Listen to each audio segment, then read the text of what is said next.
Hold up, I am on my way, I'm in motion. Let's go to the ocean. Yeah, let's go outside. We can hang out on the beach without freezing.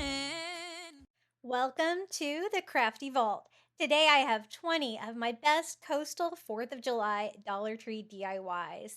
So the theme of all of these DIYs is more of a turquoise, red, white, and blue 4th of July, and everything is very coastal. I hope you enjoy this video. For the first DIY, we're going to start with these wall shelves from the Dollar Tree. These are kind of the chunkier, skinnier ones, but really you could use any of the Dollar Tree craft wood. But I find that these little pre-made shelves like this from the Dollar Tree are a nice time saver. They make great signs that are nice and thick, and you can put them together and make any size sign that you want. So I always try to pick up a handful of these whenever I see these at my stores. And so again, I am just taking the rope off of these because I want to put these together just to make a project. And that looks really good. What I wanted to make out of these was a coastal American flag. I was showing you could also use those long signs from the Dollar Tree to make this as well. There's lots of options, but I wanted like 3 different pieces so that I could have like openings in between the slats to kind of make a very coastal looking flag. So I'm going to use painter's tape, and what I want to do is mark off about halfway down. I want to have my flag stripes to be about half of the board. So I'm just kind of estimating about half, exposing the top half there. But I also want this to look like an American flag, right? So I'm also going to go over it here to try to create like the flag star box at the top. So just kind of lining that up so I don't make my stripes go too far. And then for our flag, we're going to do it in some fun beachy colors, right? So I'm going to mix, I think this is turquoise and white acrylic paints together to give me a really light turquoise color. And I love that color. I think that looks really nice and beachy. And instead of red and white stripes on here, we're going to do a beach version, right? So the top half, I want to do the stripes. So I am just painting the top half of each board, but also avoiding the area where there would be stars. So this one, I can go across the whole shelf or piece of wood with the blue paint. And just peeling off our painter's tape. That worked great. We got some great flag stripes going on here. And you can kind of see it coming together there a little bit, the flag, right? So now I need to kind of reverse tape it so that we can do the box for the stars, right? So just lining that up to where I painted before to give a perfect little box there that I can paint. And for this one, I'm going to go in with a different color of blue. I believe this is lake, and I mixed it with white. I basically just wanted something a little bit more blue, a little bit less turquoise.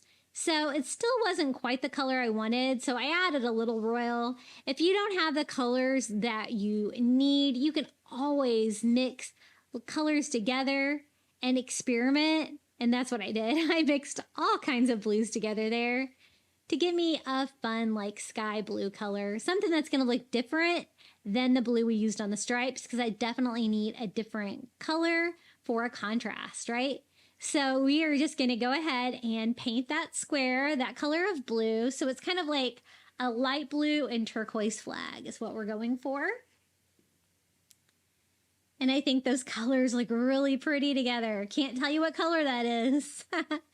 That is a Crafty Beach original, I guess.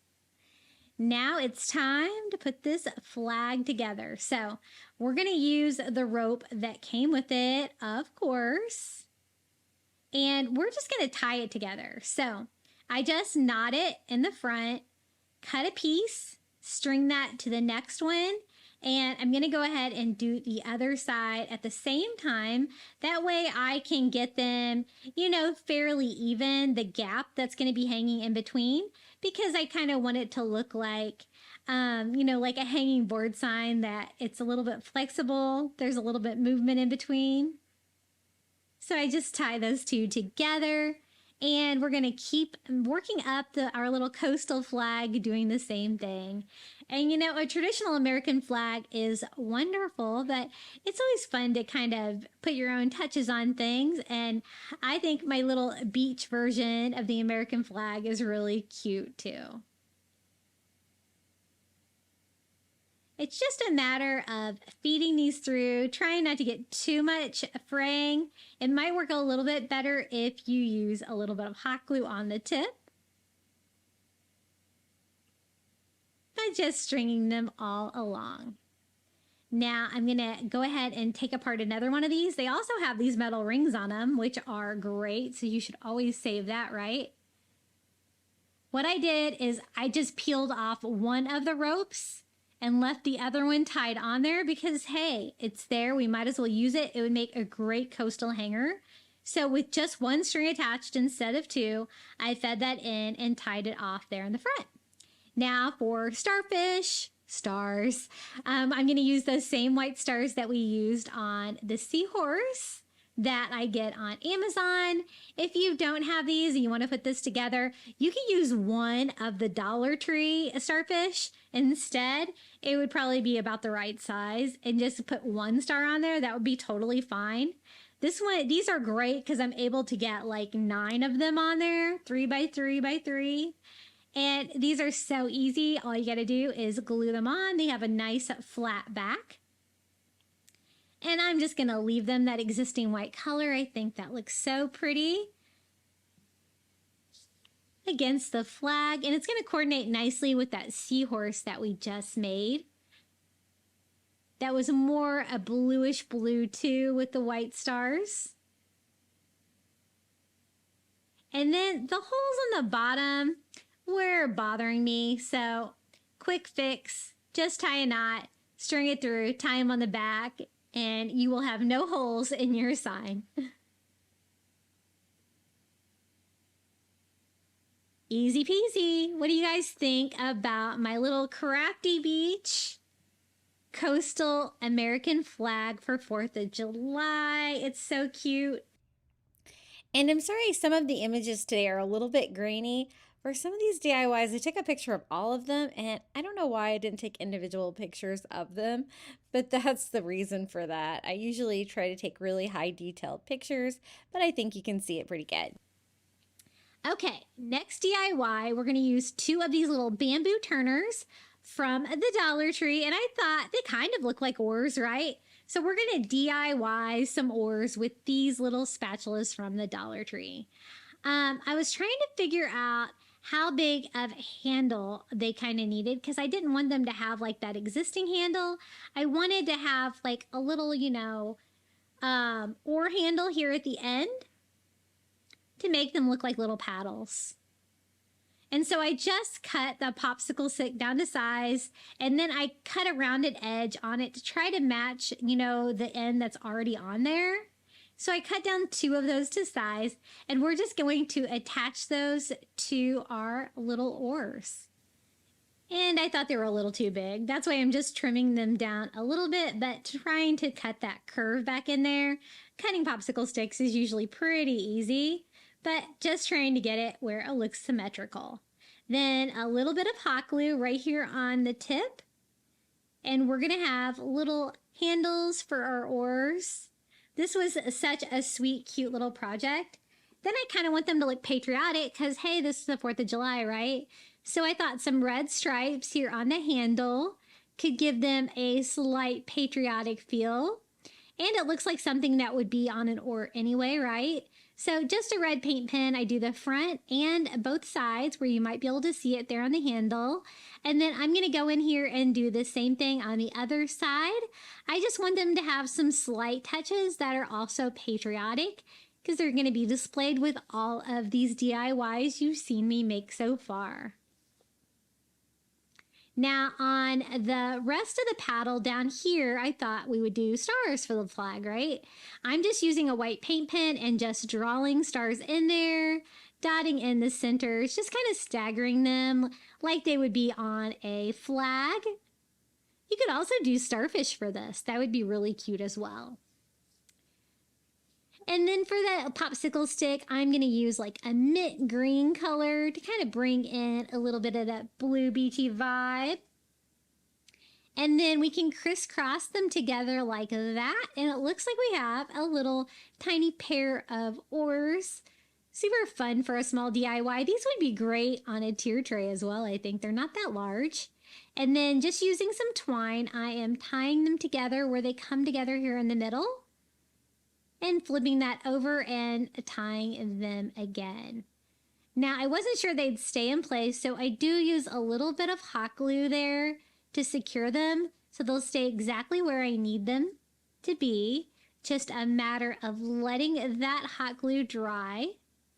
And then I'm just gonna wrap it around with that same twine to kind of look like they're tied together a little bit. And then using that twine, I'm also gonna tie it off and then just tie a little loop here in the back to make a little built-in hanger. Because these are gonna hang on my wall.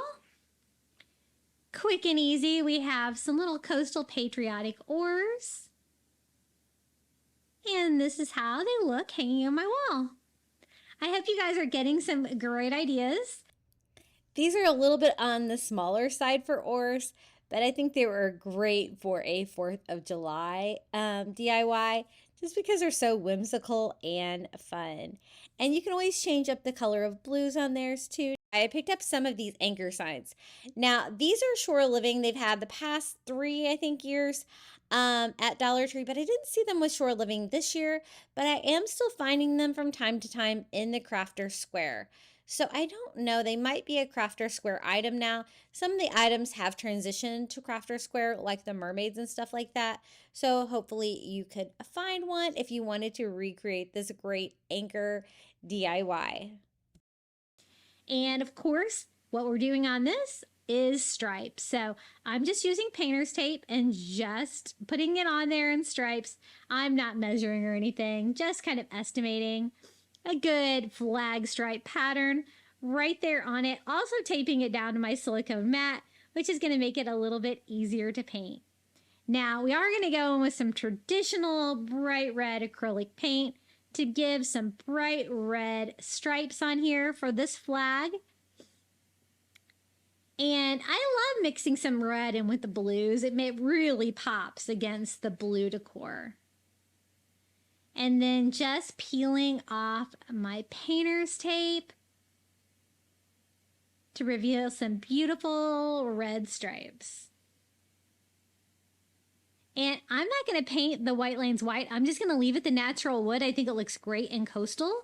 But for the back anchor, I thought it would be fun to do a bright blue color. So this is turquoise acrylic paint, just going all over with that beautiful blue color, because this is going to kind of have a peekaboo effect peeking out from behind the red and white stripe anchor. Kind of like that, if you know what I mean. So a fun little touch, and I'm glad I decided to mix it up with a different color. Now to make it chunky and space them out, I'm just using those little wood blocks from the Dollar Tree and hot gluing 3 of them to the top of the back anchor. So it will stand out from the back so you can see the contrast, and it's going to make it a way more chunkier piece. It looks way better. And then just using hot glue, I'm attaching the anchor to the front. Look how pretty those colors look together. Now I thought some Dollar Tree white nautical rope would look great if we kind of strung it through here. So I'm going to kind of go between signs, just trying to find a good place to start. I am going to glue the top down so it kind of stays in place, like right here on that wood block in the middle, right through like the hole in the top of the anchor.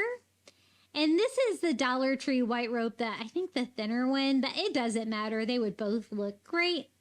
And then I'm just stringing it around the anchor, you know, kind of like you see with anchors and decor, trying to figure out exactly what looks the best. and then I can secure it with some hot glue. I think that looks pretty good. So a little hot glue there to keep it in place. And this DIY is complete. You can just hang it with the little circle opening there at the top.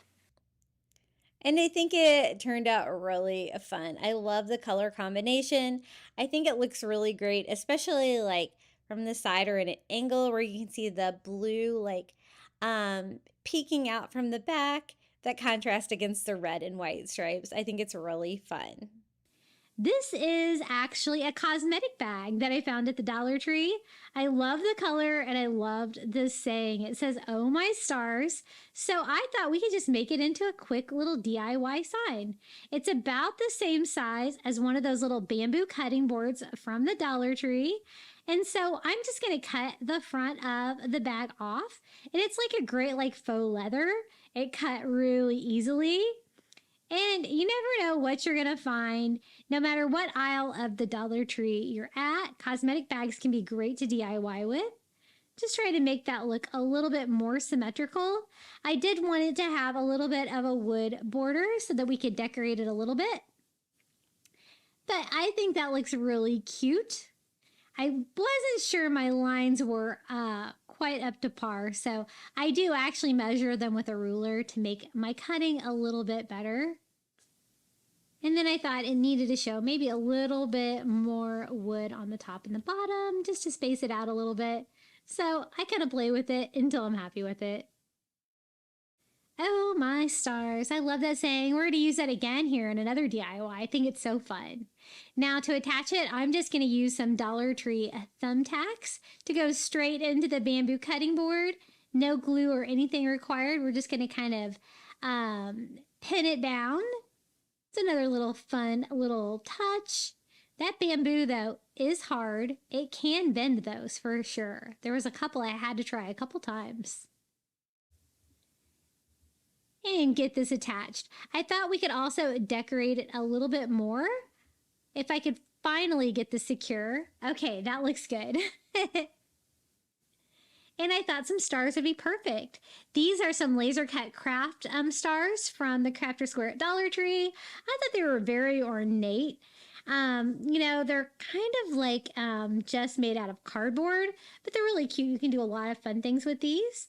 And so since it says, "Oh my stars," I thought we would give it some stars to decorate it even further. Now, you could leave it that brown color, but I wanted to make mine a little bit beachy. So I'm just using some light blue. I think this is called Lake, just a very light blue color. And painting over those. Isn't like the designs cut in there just beautiful? I love that. It's a great way to get a DIY material to make your DIY without having to be able to make it. You know, some people have those like laser machines. Those things are so cool that cut things out. And I'm just kind of arranging them in a random pattern all over our little "Oh my star" sign. And then we're just going to attach them with hot glue. I saw that bag and I just thought, you know, this would be perfect for coastal patriotic. The saying's perfect and the color's perfect. Just got to find some way to make this into a sign. And those little bamboo cutting boards from the Dollar Tree, I love picking them up. They're so versatile. They're nice and thick and you can just do about anything with them. Then I thought it needed a frame. So some of this Nautical rope cotton from the Dollar Tree, the white rope. This is, I think, the thinner one. I'm just going to do a really cute little rope border on this. It is definitely thick enough for this. The bamboo board is, cutting board is rather thick. And so I'm just hot gluing that all around the edges just to give another little coastal touch. I do leave a little loop there at the top, so that we can make a hanger up there to hang this on the wall. And just try to figure out exactly where my center is so I don't hang it too crooked. And then I was trying to decide if I should just loop it or twist it at the top. And then just cut off here at the corner and we can finish the frame. Just a fun way to hang it, but it's also going to add a little coastal farmhouse charm to the sign. I did decide to loop it, so I just twist it, and then we're going to glue that down to the top of the sign. It's going to have a little rope loop hanger right here at the top. And this isn't very heavy, so it's going to be pretty easy to hang with that, I think. And there is our little Oh My Star sign. It's kind of hard to read the yellow parts there, right? But it turned out so cute. It was so easy to put together. And you never know what I'm going to craft with. If I can find it at Dollar Tree and it would make something cute, I am definitely going to use it for a DIY. You can count on that. Okay, for the next DIY, I found this at the Target dollar spot. It's a little USA like map board. It's super chunky and cute. I don't know if they're going to bring these back, but you could always use the same sign from the Dollar Tree that's thinner because it doesn't really matter because we're going to cover this with driftwood. And I'm just using an aqua paint pen and going around the border just to give me a little touch of blue on this DIY. Now, if you can't find this, I did see that they have America shaped or United States shaped signs at the Dollar Tree today that you could recreate this, because even though it's that beautiful wood, we're going to cover it with our own wood. So this is the driftwood that you see me use a lot. I get this at Target. It is about $10 a box, but it does go on sale, so I always try to stock up. But you could use anything for driftwood. You could use actual driftwood that you have. A lot of you guys have been using the little wood chips that you barbecue with, I think. I haven't tried that yet, but it looks really cute.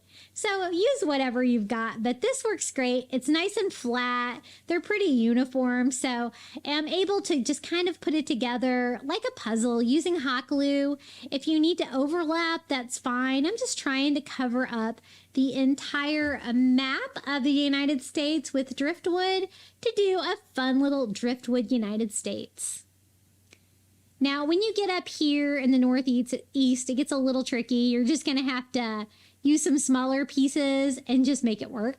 And that's what I do. But I do love like the mint green color around the border. It provides a little bit of color, even though most of this is just going to be that light driftwood color. And I did have to cut down some little tiny pieces just to get in the little nooks and crannies of some of the states. Then I'm just going to attach a sawtooth hanger that I have left over from my canvas onto the back, just by hammering that into the back of the cutting board.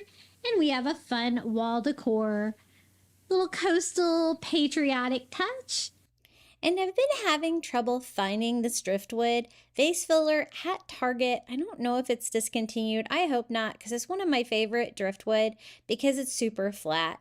But you can kind of use whatever you have. I know a lot of you guys have even used those little barbecue chips to do your driftwood DIY, so you might have to think outside of the box for the driftwood.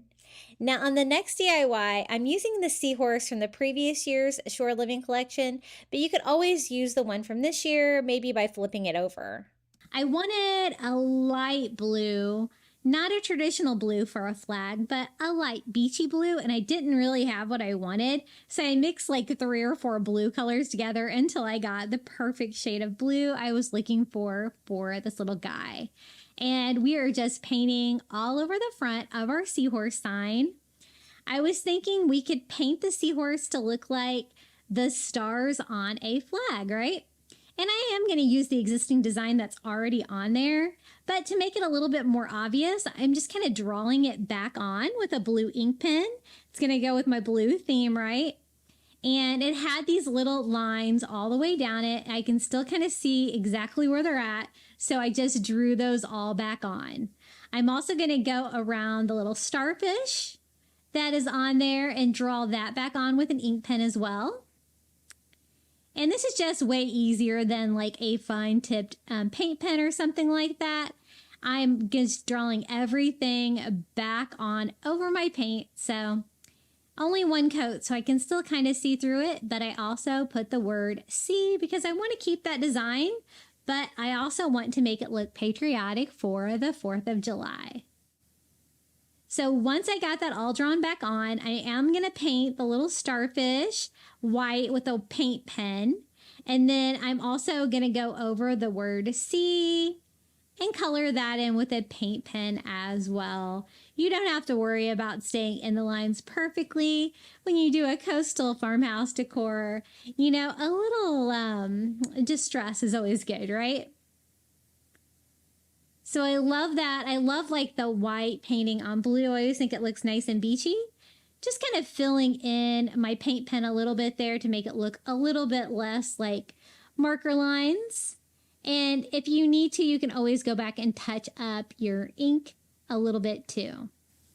Now it's time to make a sign to display this on. I'm going to use some of the skinny 15 by 3, it looks like inch shells from the Dollar Tree. You guys know I love crafting with these. These are the thicker, thinner, skinnier ones. The other ones are a little bit boxier. I love both. They're thick. They're great quality wood. It's got that beautiful wood grain on there. So I'm just going to combine 2 together, attach them with hot glue, but you could use any kind of wood sign you have that's long enough, that's kind of shaped like a rectangle. And I just wanted to provide a fun little base there for it.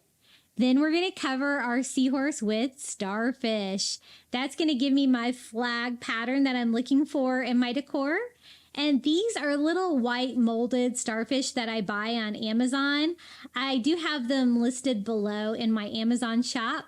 They're super cute. I buy these in white and like a teal blue, and I use them for crafting all the time. They're just the right size. So I just hot glued those all over my seahorse.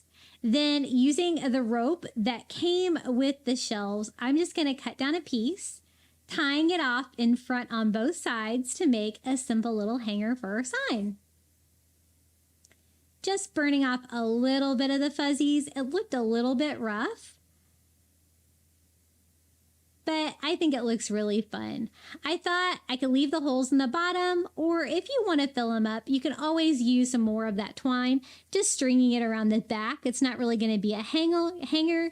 I'm just going to knot it in the front just to kind of give it a uniform look. And how easy was that?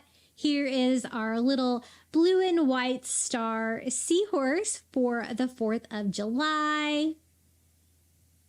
It's so cute. Simple, but really creative. It gives me that look I was going for. The blue with white flag stars. And here's how it kind of looks with some of the DIYs and some of my last videos all together. I'm going to bring back one of my favorites, my Lego flag. I went to Dollar Tree and picked up 6 small signs, all the same size with frames. Basically, I got the wood frame because I thought that would be great for this project. But if you can't find 6 of the same color, you could always paint the frames. But if you can find them the same color and it works, then it's going to save you a little bit of work. I also picked up 5 of those little Lego base plates. I was trying to determine if I wanted them to like kind of sit in the back of it or if I wanted them to be on the front. And I decided to actually just use them on the front. So I'm just going to take all the packaging off of these. They have little bump outs on them. I happened to find 6 frames that were all the same. But again, really the only thing you're going to be able to see is the frame. And what we're going to do is we're going to make a really unique coastal American flag DIY. This is going to make a really cool sign. So gonna lay it out like that, 3 on the top, 3 on the bottom. Now for the last one, we only did 5 of the Lego blocks. I'm going to use one of these little plastic tiles from the Dollar Tree, and just using one of those little Lego base plates as a template, we're just going to cut that down to size. I wanted something that had a different texture than the Legos, and I kind of liked this pattern, but honestly, if it's different, it's going to look better because I'm going for lots of textures on this. So that's going to have a completely different texture than the Lego plates. Now, I did notice that you could kind of see the, wallpaper, kind of like flowery stuff on the back of the pictures on the sides of my white plates. And I really did not want you to be able to see that. So I'm just going to go around and just paint the edges of the inside with white. I probably painted a little more than I needed to, but I didn't want you to be able to see that paper through there, and so that's what I did. I just taped off all the frames, though, because I wanted to make sure that I didn't get any paint on the side. So we have 5 of them. We painted white corners and sides. Now it's time to paint the Legos. I thought this would be a really fun texture, and I'd never seen anybody craft with these before. So I just used some Dollar Tree painter's tape. I do a stripe all the way across, and then I used a piece for a spacer to figure out the second row. But these 2 are going to be on the top, so they'll be next to each other. And then I'm just going in there with some crimson red chalk paint. It doesn't matter if it's chalk paint or not. I'm just looking for red, and I had a great color. And I'm going to go ahead and just start putting some stripes on there. Now, the bottom stripe is definitely a lot thinner, but that's okay because we'll continue that pattern down on the next row of the flag with the remaining 3 Lego bricks. So we have the red bumpy texture, and then we have the white stripes on there, which are also a bumpy texture.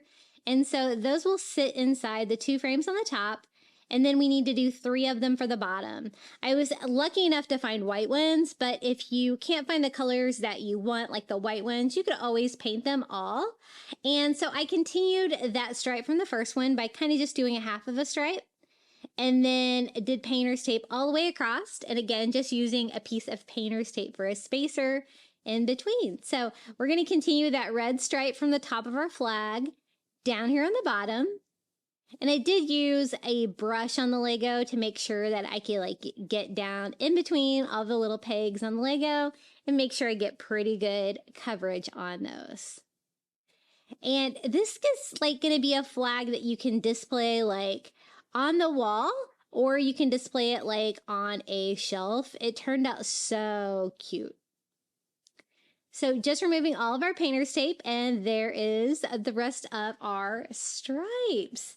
Now we need to work on that top part, the little corner where it's going to be blue with stars, but we're going to do a coastal take on this. I'm using agave chalk paint, just anything light blue, and we are just painting over that little piece of adhesive tile for that one. And instead of a navy background, I thought we would do that light blue color. Now, just using hot glue, we're just going to glue all of the little Lego plates to the back of the signs. Like that. And here is this one. It does come apart a little bit if you cut those tiles. So I just glued it back down with some tacky glue, and then just going to put that down inside that frame. Now, of course, I wanted to stress it because I wanted to give that coastal look. And the red parts of the flag are definitely going to be exposed for this. So I'm going to go ahead and distress them to try to bring out all that texture just by kind of going over them with some of ivory and kind of wiping off the excess with a baby wipe. Now, if you wanted crisp lines on yours, you wouldn't want to do the distressing, but I like to distress with ivory for a coastal farmhouse feel. And I think it really brought out the texture on that red and showed what kind of a cool material that we were working with for this flag. Now I got it all distressed. I'm also going to distress the blue part up there, and I wasn't totally happy with it just being a Lego flag. And I thought we could make it look even more coastal. I definitely want to keep the red Legos, but you'll see what I do with the white stripes to make them a little bit more coastal. Now, instead of stars for the top of our flag, we're going to use a Dollar Tree starfish.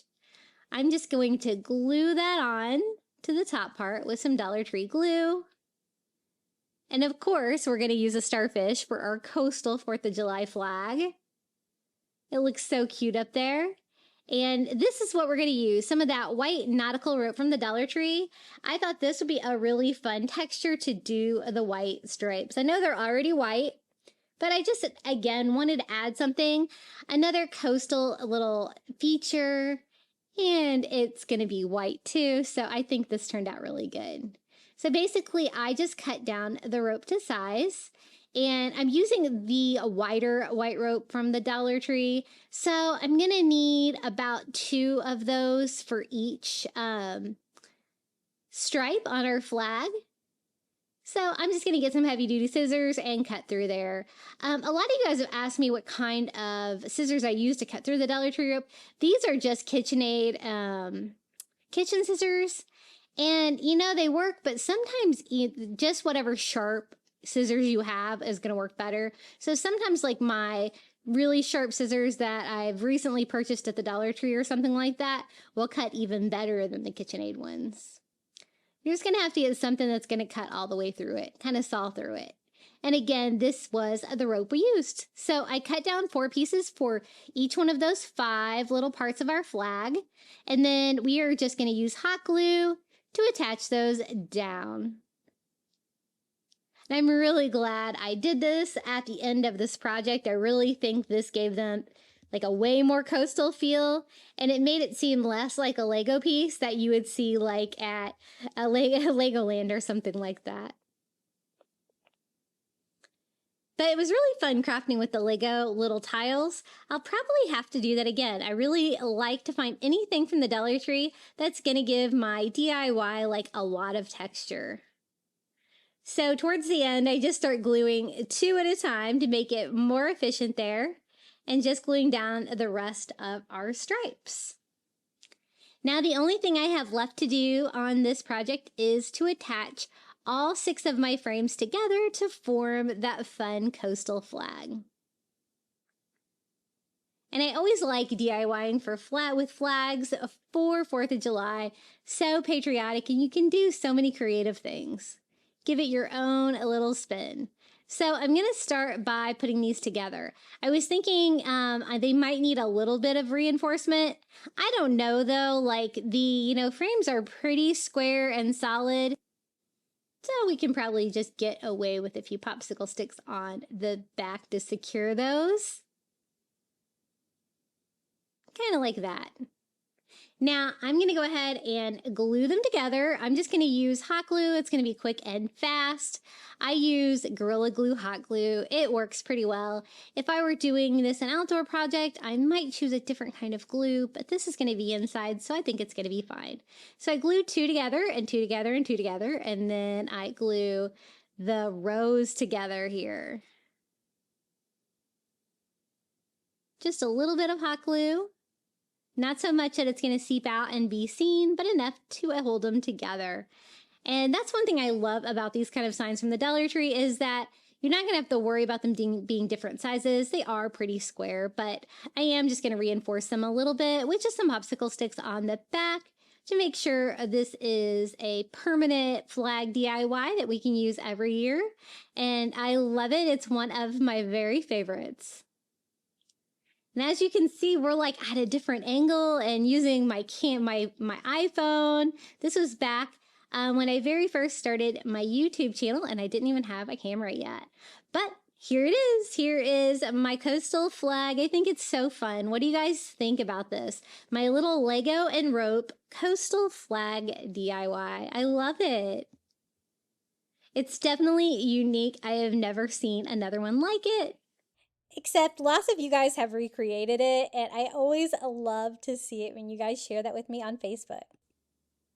Okay, the next one I'm going to kind of do a Kirkland's dupe. I found this table runner at Kirkland's, and I thought, ooh, we could do like a coastal take on that one. So I found just like a generic star pattern for a flag, and I took it to my Cricut so I can make a stencil, and kind of showing you how I brought it in, and I can go in and remove any of the areas I don't want it to cut out. Just kind of a way that you can kind of design your own thing. And instead of using, because I want these stars to be a little bit larger, so basically I'm just trying to make an American flag star stencil that I can make my own little table runner and make it look like a flag. But we're going to do this one in a coastal colors. Now I have to use my long Cricut mat, and I'm actually going to use my stencil. I'm just going to use some cheap Dollar Tree vinyl to make the stencil on this one, just because I'm going to have like the stars that I'm going to like put on there. And so it can just be something that I want to throw away. And this is not a color that I use often. So kind of like a scrap vinyl that we're going to use to make little stars, kind of like a larger version of the star stickers that we did before. Then I found this little cotton runner from the party section at Target. It was only a couple of dollars. It was pretty cheap. It was like in their party aisle. And it is fabric. It's this like ivory color. And I think we're going to be able to make this work. So we're just going to lay this out on my table. I kind of constructed this on my table, and I probably shouldn't have because I did get paint on my table, so I did have to clean it up. But lesson learned. And so I'm going to go ahead and peel off that vinyl. I'm actually going not to be using that part as a stencil. I'm actually using these stars, kind of like we did before when we used the little stars, because I want white stars and the fabric is already white. And so that is what we're going to do. I'm going to use transfer paper to lay that star pattern on the top of this little table runner. And I had one star try to escape. But we found it, and then we can just lay that down, sticking all of that vinyl down to it, and then we can paint over like the blue part of our flag on that, and give us that blue and white star pattern. Now, Dollar Tree vinyl, again, super challenging. I probably shouldn't have used it for this project, but I kind of wanted something that was scrap vinyl that I wouldn't mind just throwing away. So I just removed all of my transfer paper. Now I was a little concerned that there might be a little bit of bleeding since this is that cheap vinyl and I'm using it for a kind of reverse stencil.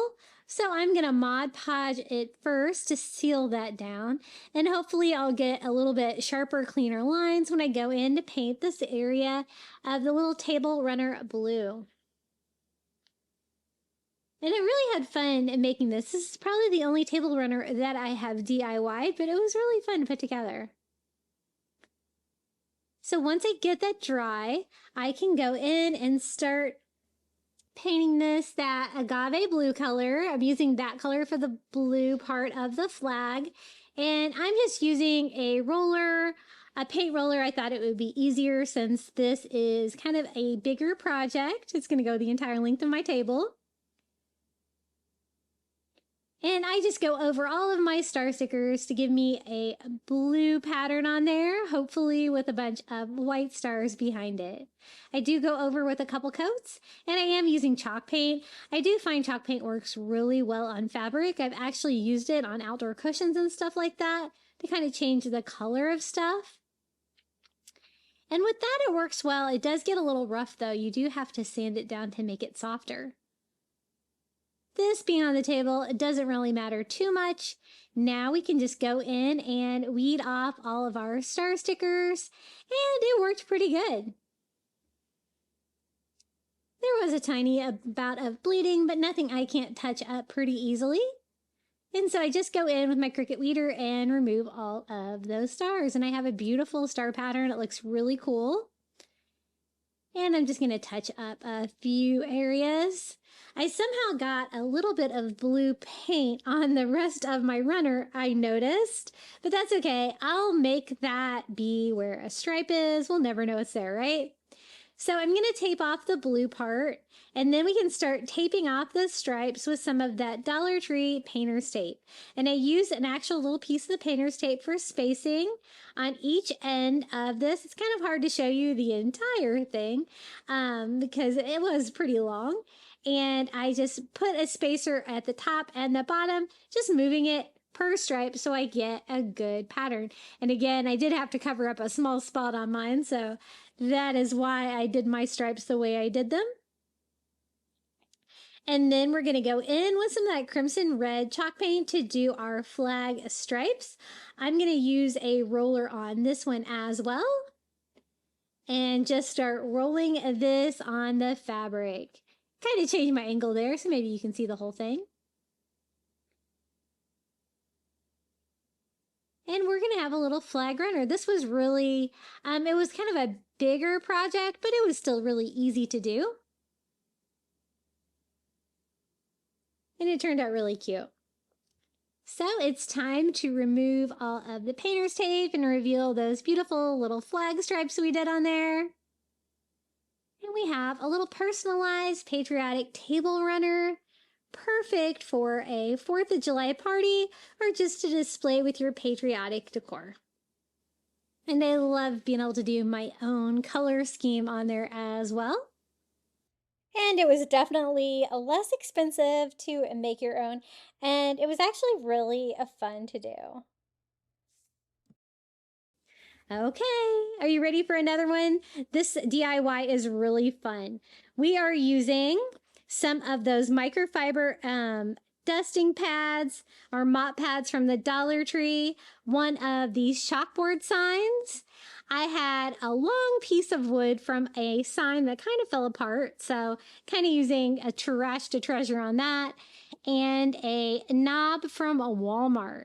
Now, I want to use the back, and of course, the label on this is usually the only challenging thing, and so I do have to use a little Goo Gone to clean off the back of this chalkboard, but I love DIYing with these from Dollar Tree because they are nice and flat, not bowed, and they're a nice big size as well. What I want to do is make this sign into an Uncle Sam gnome. So I go over the black chalkboard with just some ivory chalk paint, trying to get as good a coverage as I can. I want my giant, Uncle Sam to have like a red and white striped hat. So once I get the black covered, I think we're good to go. Now for the next piece, I just had this. This was, I have no idea, some kind of decor piece that fell apart and I saved it. But you could totally use the craft wood from the Dollar Tree, or you could also use one of those long, chunky signs that are about the same size from Dollar Tree for this part of the hat. I just wanted something to make a brim of the hat. And so I paint the top of that white to cover that up. Now it's time for stripes. So I'm just going to use some Dollar Tree painter's tape, and we're just going to tape off some vertical stripes on this. And I'm just going to use little pieces of the tape for spacers so we can make sure that I get these little stripes straight on here. Just moving it as I go. And now we can just go on here and paint some red stripes. I'm using that crimson red chalk paint. And just going all the way down. I want most of the sign to be the hat. So a long rectangular hat, which is kind of why I went with that size of a sign. Now for the brim of the hat, I thought we'd do something fun. I wanted to see if I could use some of these little stickers from the Dollar Tree instead of my Cricut to kind of give you guys another option of how you could do stars on your projects. And it worked. I think it was definitely more work than if I would use my Cricut. But what I do is I just peel off the backing and I'm cutting them into strips of the little stars. And then I'm going to use transfer paper to put them on there, kind of like I would do with Cricut vinyl. So I'm just kind of lining those up, one right on top of each other, so we can have like 2 rows of stars. Now, that way it's going to leave the white stars on there when I go to paint this. Need a few more, so I'm going to do a few more rows here, and then I can paint over that, and then I can just weed off all of the little star stickers, leaving the little white stickers below. I guess you could do it the reverse way too, where you could use the backing to create a stencil. But I had already painted it white, so I wanted white stars, so we're just going to do it this way. And it did work. I just try to make sure that they are all good and down, and then I just have to weed them all off. That was probably the only hard part. So again, I'm using agave blue for a light beachy blue instead of a traditional navy. But if you wanted to do traditional colors for yours, you totally could. But of course, I want mine to be a beachy little Uncle Sam because we're doing coastal patriotic here. And then just using my weeder, I am just going to weed all those off. So that was probably the only time-consuming part. It did work. I don't know if I would do it again, but I was just trying to show you guys an option because I know like not all of you guys do have Cricuts. And it's just a great way to get a star pattern on something for the 4th of July. We'll speed that way up.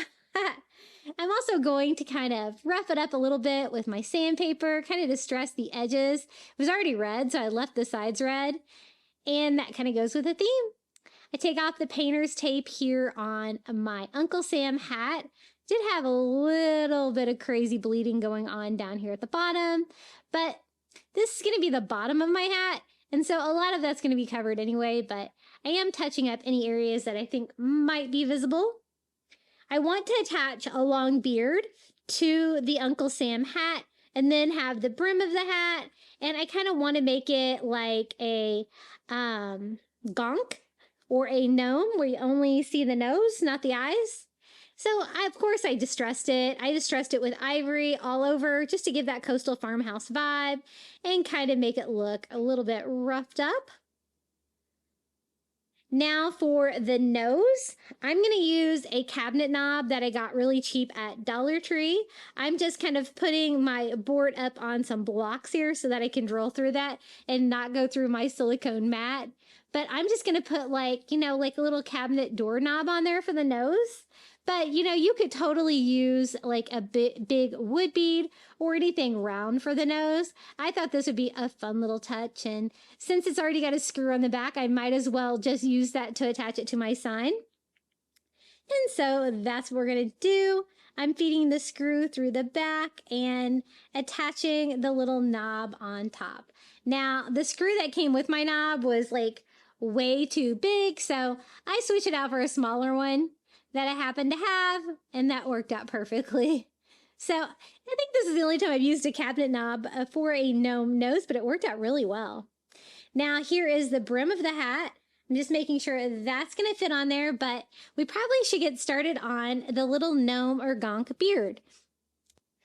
We are using 2 of the microfiber mop heads from the cleaning aisle at the Dollar Tree, and I want to kind of sandwich them kind of around our little nose like that, hanging them down vertically to make a large gnome beard. This actually turned out to be a pretty large piece, but it's so much fun. I really love it for 4th of July. So I'm just going to attach the microfiber mop head to the bottom of the chalkboard with some hot glue. And it worked out perfectly for the size of this sign, the width of my beard. And since it's 2 pieces, I could just sandwich the little nose right in between. Like that. Now, I don't want like the beard to be separated, and so I thought I could use something to give it a little structure in the back and make sure the 2 mop heads stay together. So I'm just using some white cardstock that I had, and I just kind of cut that down to size and hot glue that to the back, and that way it's going to keep both the mop heads together. There won't be any gapping and give a little bit of structure to that beard. So cute. It's very square though, so we're gonna like kind of make it pointy, kind of like I think like an Uncle Sam beard would be, just by cutting that mop head. Now when you do cut those mop heads, you do get a little bit of shedding there. I'm just gonna trim it up and make it look nice. And then I'm gonna go ahead on the other side and cut that into a point too. And it really made it look more like an Uncle Sam beard and less like just a big fluffy square. And I just trim it until I'm happy with that little gnome. I'm not going to do much else to his beard. I do want to put the brim of the hat over the top of his beard, which is going to come down, covering his eyes and overlapping the microfiber mop head just a little bit.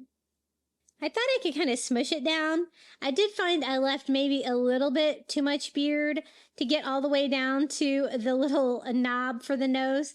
So I'm just going to trim it up a little bit here on the top so that I have room to kind of smush this down and make it look like, because I didn't really want it to sit on top of it. I wanted to glue that to the actual sign. So just trimming it up as necessary where I can get that down enough. And I'm going to use wood glue to attach mine down. Don't know why I went so far over, but I also am going to use a combination of hot glue too. That way it's going to make it have a temporary hold and a long-term hold on the back of that.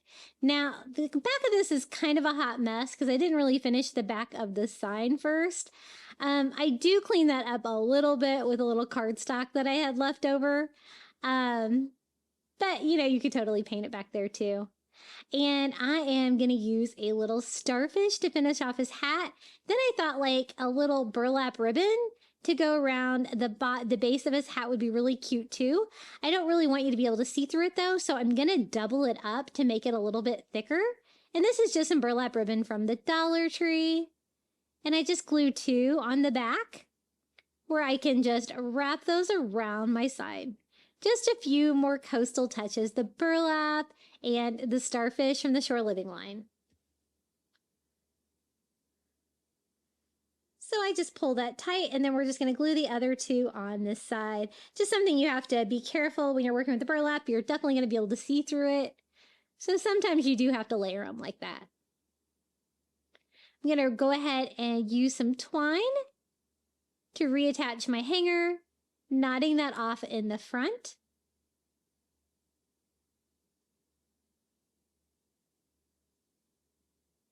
And this is one of my favorite 4th of July decorations. It's so fun. There's the rest of my cardstock, and I'm just going to glue that to the back. It cleaned it up a little bit, but again, if you want yours to be beautiful back there, you might want to paint it or cover it with some contact paper. So the last step is just a starfish. Just going to kind of glue that over on one side of his hat. And the starfish can be a little tricky. You kind of got to see which rays are going to kind of be touching down. And those are the ones you're going to need to glue down. And there is our little coastal Uncle Sam with his little starfish and his stripes and stars. I think he's so cute and he's so fun. You could use this on your front door. I just use this as a wall hanging in my house. I love the colors. And I love his big fluffy beard. And I love to display him year after year. He is definitely one of my favorite patriotic DIYs that I have ever made on this channel. I'm going to use 3 of these little wood trays from the Dollar Tree. I got the ones with the star cutouts because, of course, 4th of July. And I thought we could do a really fun coastal book stack for 4th of July. So using these because they're larger than what you're normally going to see with like a Dollar Tree DIY book stack. Now I'm using that same agave color of blue for my red, white, and blue. We're going to do a red book, a white book, and a blue book. And they're going to be books because I'm just going to kind of display them upside down like that. And so I just paint the sides of this one agave with that chalk paint. I don't really have to cover the top because it is going to be a book stack. And so you're not going to be able to see it. But I did kind of just go around the edges so that if they shifted a little bit, you'd be able to still see the blue. Now on to the next tray, I'm going to use white chalk paint and we're going to go over that one the same way. Now, if you can't find the little wood trays with the star cutouts, you could use any of them. You could use the ones with just the slats on the side. But again, 4th of July, so I was looking for stars. So try to get 3 of these with the little star cutouts. Shouldn't be too hard to find. It's a pretty basic item at Dollar Tree. And I do the same thing. I paint all 4 sides and then just around the edges on the white book. Now for the third one, I want to paint it red, but I also want to paint it to look like an American flag. So I'm going to use some painter's tape here at the top, and we are going to go ahead and just mark off like a little corner there. That's where going to be like the star part of our flag will be. Just going to go ahead and block that off so we don't get any paint on that. And then I'm just going to go in and start painting this book red. So I just start with the 4 sides. We're going to paint those red. And this is that crimson chalk paint, nice bright red color. And then I go over the entire top because I blocked off that one area that I want to leave for the flag. But I thought I'd go ahead and get the red on there for the red stripes of the flag. Now for those red stripes, I just went in and dried the top of that top book stack, and I'm going to use some of the skinnier painter's tape because I just kind of wanted like more stripes on this than to use the thicker Dollar Tree painter's tape. And so I'm just going to kind of space those out. I'm trying to determine where my stripe needs to be. I want my like top stripe or my bottom stripe to be red to kind of blend in with the side of the book. And so I kind of space mine out exactly how I want that to be. Kind of want red on the bottom, red on the top. So that's how I mapped that out with the stripes. So we're going to have 3 white stripes in between. So I go in with that white chalk paint and we're going to paint those stripes on. Now, since the top book is going to be exposed, I thought it would be really cute for the cover just to have a simple little flag pattern. And I think this turned out really cute. Now, I definitely probably needed to use the white chalk paint to cover that bright red, but I do go over it with a couple of coats to kind of mask that because covering red is usually not too easy. But I think that looks pretty good. I can't really see the red shining through that anymore. So we're going to give that a quick dry and remove our painter's tape. Luckily, these lines are way smoother on the wood than they were on the foam. And they turned out really nicely. So just making sure it is dry enough. You have to get it mostly dry before you remove the tape. But you don't want it to stick either. So that looks pretty good. Now we can go ahead and take off the little square here that we left for the top of the flag. Take off the tape there as well. And make sure like the area right around the square is good and dry so we can use painter's tape there as well to protect the red and the white striped areas now so we can paint the little blue part of our flag. I also tape off the sides just to make sure.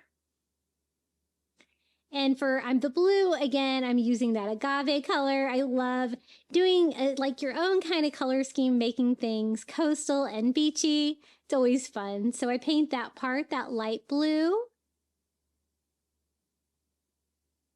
And then we'll also add stars to our little flag as well. So that looks pretty good. We're going to go ahead and remove all of that painter's tape. And definitely the cutest book of them all. Now, you know me, I don't want just a star. I want starfish. And so I had some of these little sea creatures stencils from the Dollar Tree with the little starfish. And so I'm going to paint my little white like stars on there as starfish.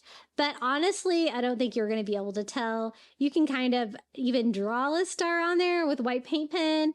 It's going to look really similar. But I was going for it. I was going for my coastal theme here. So I used my stencil and I could get about 4 starfish on here. As you can see, the stencil, not perfect. I am getting a little bit of paint on there in areas I don't want to. Trying to clean those up with a baby wipe as I go.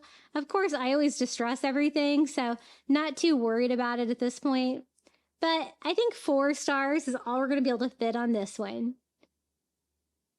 And that's how I want to stack them. The red flag one on top, the white one, and then the blue one. Of course, distressing. So I'm going to distress mine a couple ways. I go in there with some ivory chalk paint, kind of distress all over to give that coastal farmhouse vibe, wiping off the excess with a baby wipe. But I'm also going to go in there and distress it with some antique wax by Waverly to kind of give it some more character. and make it kind of look old as well. I tried to heavily distress 3 sides to make them kind of look kind of like book pages, if you will. More so than it's going to be the binding on this side where we'll add some words. So once I get the ivory, again, I go over it with some Antique Wax by Waverly, kind of going over all of the sides and corners, just giving it a light distress. I do go in there to kind of make it kind of look a little bit like it's got book covers with the original color, just to give it a little bit more character too. We're going to do the same thing here with the blue one. It's going to be easier because we really just have to distress the sides. So I distress 3 sides heavy for like book pages and use the Antique Wax by Waverly, heavier on those as well. Kind of giving, you know, a pattern that there's pages in there. And then going on with my original color to make it look like there is a cover. Now, the distressing with the ivory on the white is not going to be real obvious, but you're definitely going to be able to see the Antique Wax by Waverly more. So I distress that heavily on 3 sides. And I wipe off the excess with a baby wipe. Kind of giving me those pages. And then I go around the edges again, kind of making them white again, to try to make it look like a book. Just a little detail I thought would be fun for this book stack.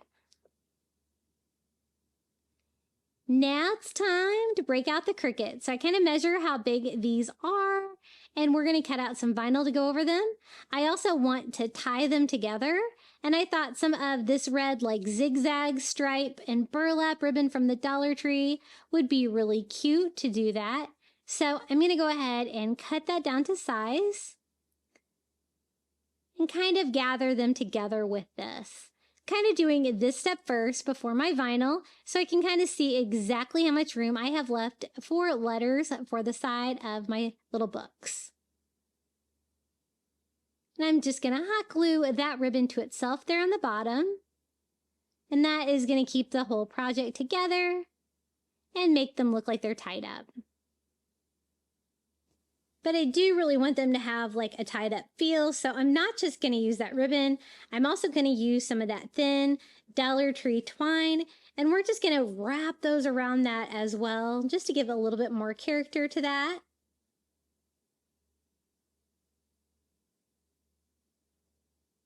Kind of like that. So I'm just wrapping them around, kind of giving it a bundled feel until I'm happy with it, and then we can tie this off.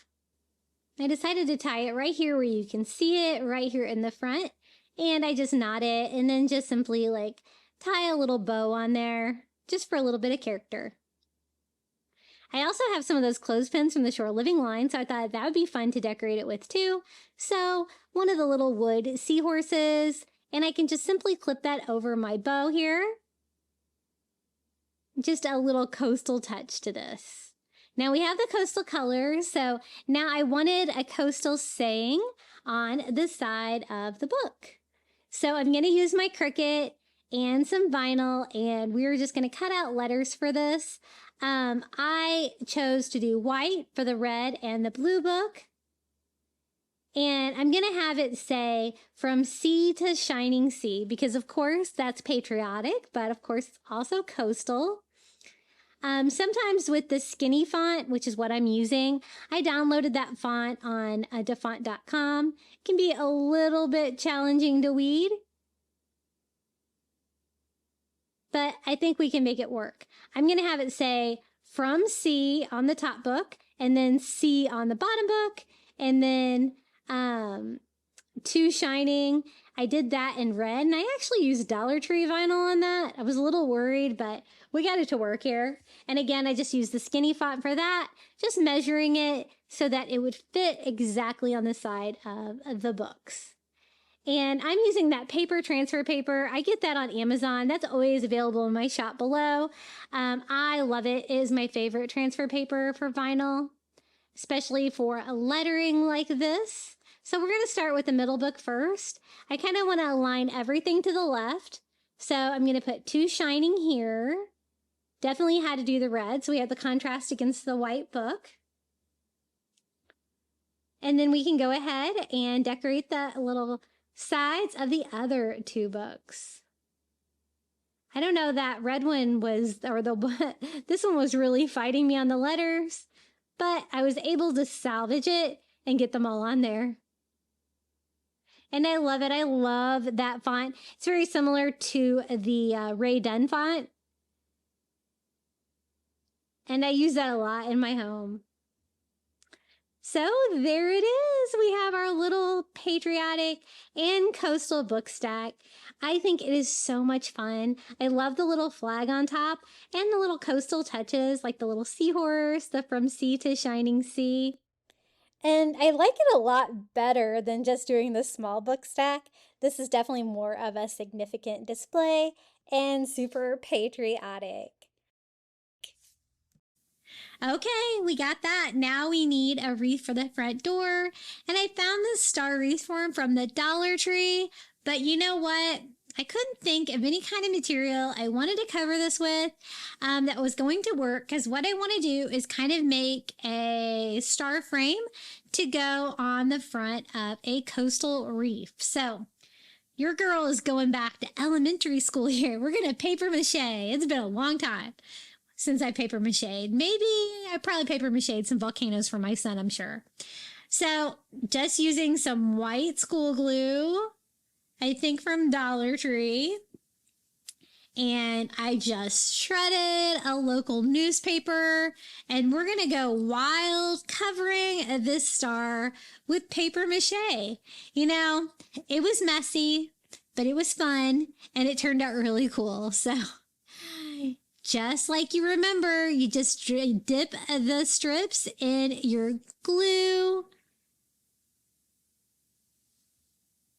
and just start wrapping it around. And this actually, it turned out way better than I could have imagined.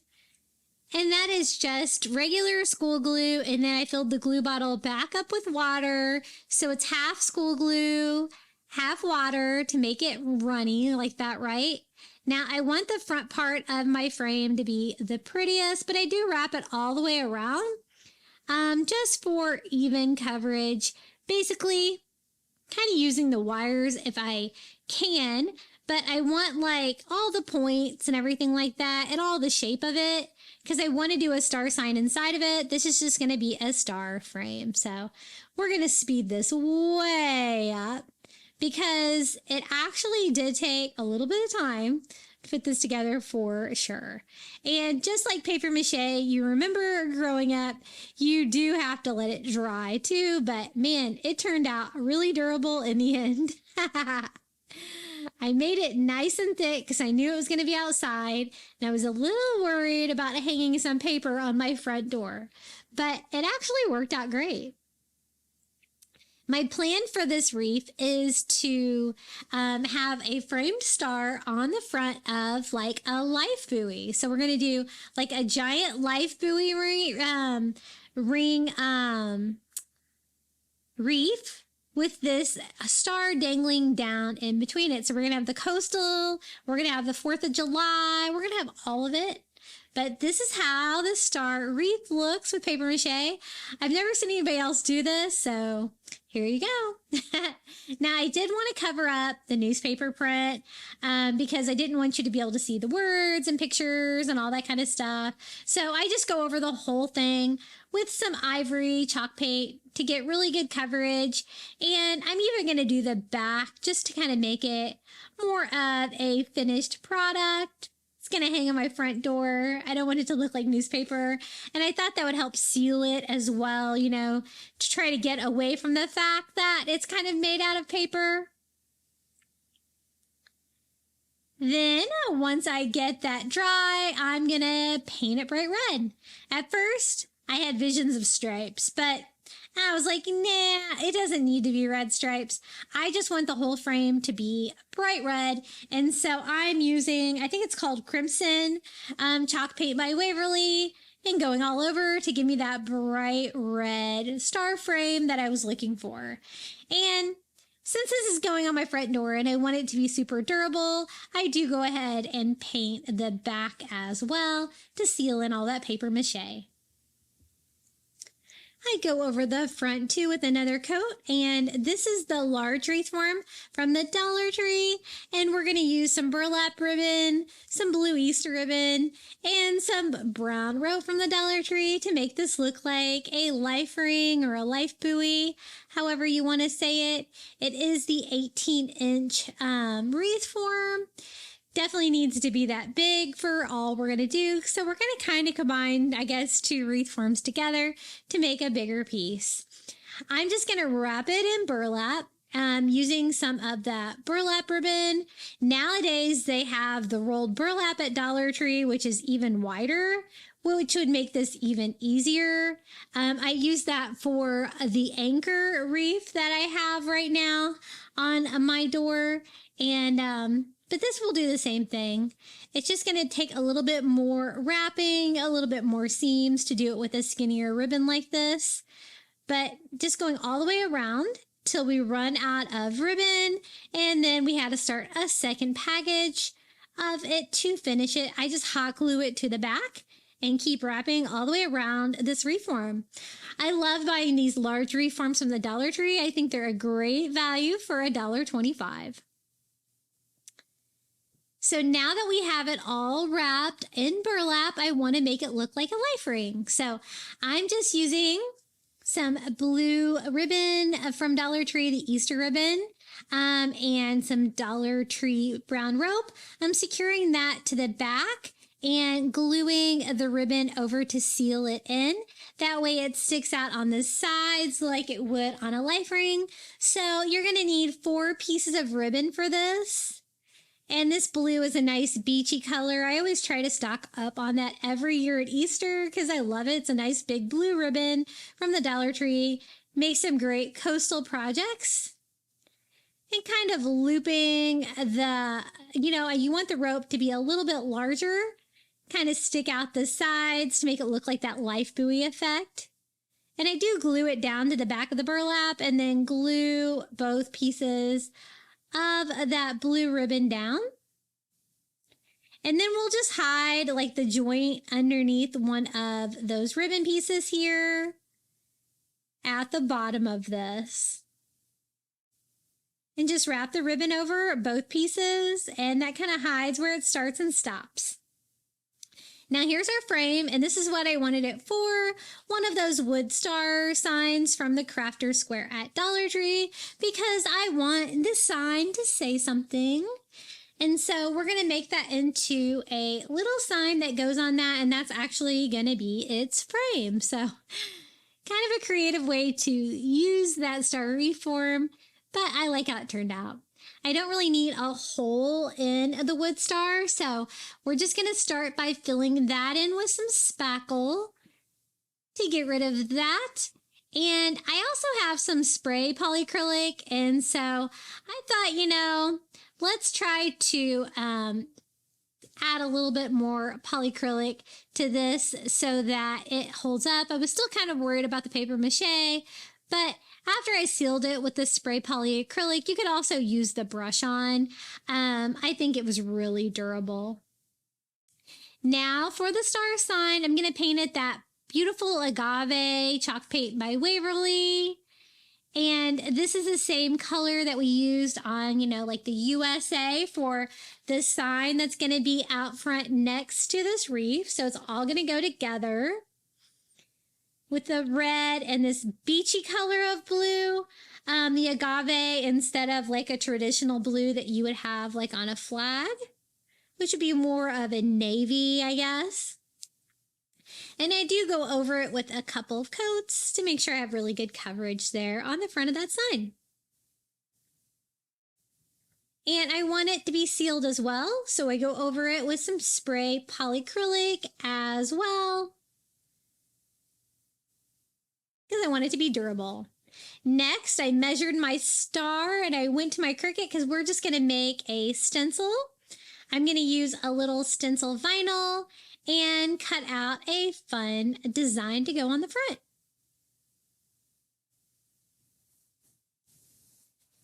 And just going to weed this and you'll see the design. I don't know if I still have this design. You didn't used to be able to save these very well in Cricut. If I can find it, I will link it in the description below. But basically, it just says, "Oh, my stars," and it has some stars around it. I think it's really sweet. I'm going to use my favorite paper transfer paper that I get on Amazon. And we're going to put that on the front here so we can do a little hand-painted sign for the front of our wreath. And I love that saying, "Oh, my stars." I think it's perfect for the 4th of July. Making sure I got my stencil vinyl down really good. This was actually Cricut stencil vinyl. I actually use a cheaper version of this now that I get on Amazon too. All of that's linked under my Cricut supplies in my Amazon shop. But I think it works even better than the Cricut, and it's definitely way more inexpensive. So the first thing I do is go over it with the original color because I didn't want any bleeding on this project, and that's going to kind of seal my stencil down. Any bleeding is going to be blue, right?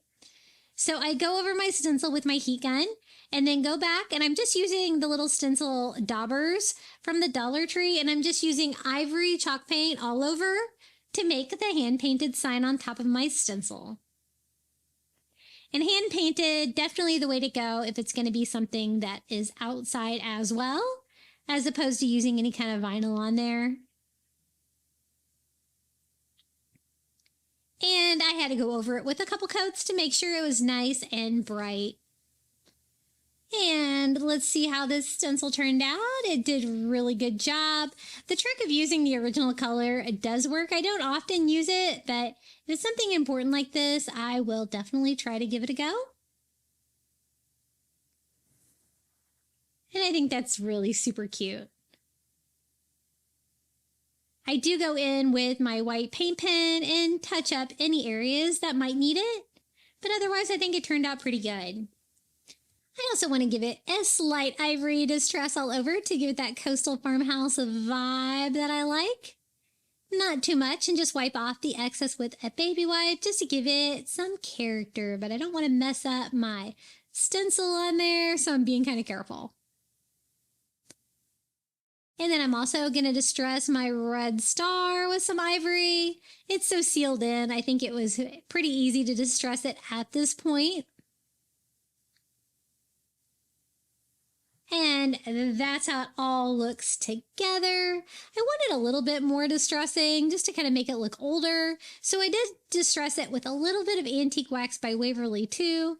Just again to add a little bit of character to everything. Not too much, just a little around the edges here. And just like the white, I just wipe off the excess with a baby wipe. Okay, let's put this wreath together. As you can see, the star fits really well right here on the front. And I think I'm just going to use the little star tips, all 5, touch the wreath underneath, which was my coastal life buoy wreath. But this is going to be the 4th of July element to this. So I just used hot glue to attach it to the fabric.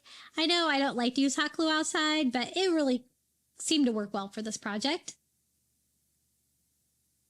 My front door is a little bit more protected than some other areas of my porch, and I just make sure it's all good and hot glued to the burlap. Then we just need, I didn't really like that the rope for the sides of the buoy were a little floppier than I would like. So I was trying to think of a way that I can make them a little bit sturdier. So I'm just going to use some of that wired jute from Dollar Tree and just wrap that around them. That's going to give them a wired effect where I can make them kind of stand exactly the way I want them.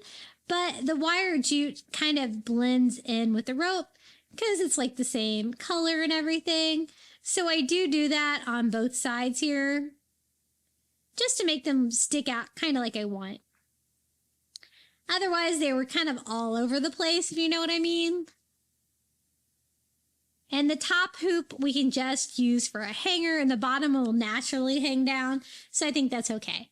Now we can put our wood sign here on its frame. And I use hot glue again to attach that to our little star that we made out of paper mache. There were several steps in this process for sure, but I think it turned out really cute. And this is how it looks hanging on my front door.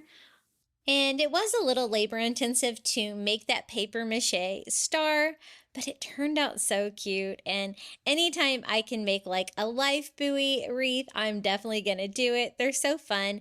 This one's nice and large and looks great on my front door for the 4th of July.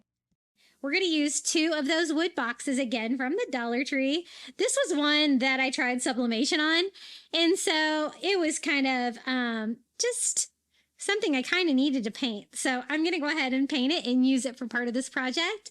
I want to make these 2 little boxes from the Dollar Tree into a coastal fireworks stand. Kind of like you would make like a lemonade stand or something, but I kind of want to design something that looked like a fireworks stand. I thought that'd be really fun. So the bottom one I kind of painted the bottom of because that's going to be the front of the sign. This one I'm going to flip over and have it open so that I can put like fireworks and stuff inside of it. So it's going to have like, I need to just do the inside edges. I need to do the outside edges of that one, anywhere that one's going to be visible. But the bottom on that one is going to be the back of my fireworks stand, if I'm explaining that right. So I'm just kind of just painting where I need to paint, basically. Now, I want it to look like a fireworks stand, and so what I do is I'm going to measure like the inside of one of these boxes so I know how big it is. And I just went on Google search and like typed in, I think I typed in like fireworks on shelves or something like that. A fireworks store or something like that, and got a picture of fireworks on shelves. So it's going to give me a background that looks like there's all these shelves with fireworks on them. And I just printed that out on regular paper, and I made it the same size as the back of the tray. So I'm just Mod Podging that down, just a fun little detail to this fireworks stand, and was really easy to do. I am going to seal it in there with a couple coats of Mod Podge to make sure this isn't going to go anywhere. And that is a good start for the fireworks. I'm going to add more fireworks to it, of course, but I love that background. I think that really added a lot to this project. Now, this is how I plan to put it together. And that way it'll have like the front base. And then I thought I could use some of these jumbo popsicle sticks to kind of do the sides of the little fireworks stand. Like that, to kind of, you know, square it off a little bit. And then also doing one in, so I can do here a back panel. What I want to do is I kind of want to have like an awning come down. And so that is what that popsicle stick is going to be for. I'm going to paint those ivory, so there'll be a contrasting color, just the popsicle sticks. And then I also am going to use my Cricut for this one to make like words for the little side panels and also for the front of the fireworks stand. Now, I told you I was going to make a little awning for the top. And so I'm going to make that out of popsicle sticks as well. Instead of the jumbo, I think these are like the large ones. And I am just kind of cutting them down into size that I think is going to work well. I'm going to attach that one popsicle stick to the back, and then we'll have all of these little popsicle sticks like hanging over like a little awning. It really added to the effect. So I want to paint like half of them white, half of them red. And so I do like 3 in the ivory. And then I'm going to do 4 like in that crimson red. That way I can alternate them into little red and white stripes for the 4th of July. And this was definitely a really quick, easy way to do an awning for a DIY like this. And I love the vibe it gave it. So I'm also going to measure the popsicle sticks because, again, I said I was going to make words for all of this. And that is exactly what I did. I actually made my words go vertical with my Cricut. And I'm just using Dollar Tree red Cricut vinyl. And I'm going to have one side say sparklers and one side say rockets. I thought that'd be really fun. So just using some transfer paper, we're going to cut those apart. Again, I was using the Dollar Tree vinyl. It came off all on its own, but hey, at least it's all together, right? And we'll put rockets on that side and sparklers on this side. Not a fan of the Dollar Tree vinyl. I like it for other crafting, but for actual Cricut projects like this, as you can see, it's kind of more of a headache than it's worth.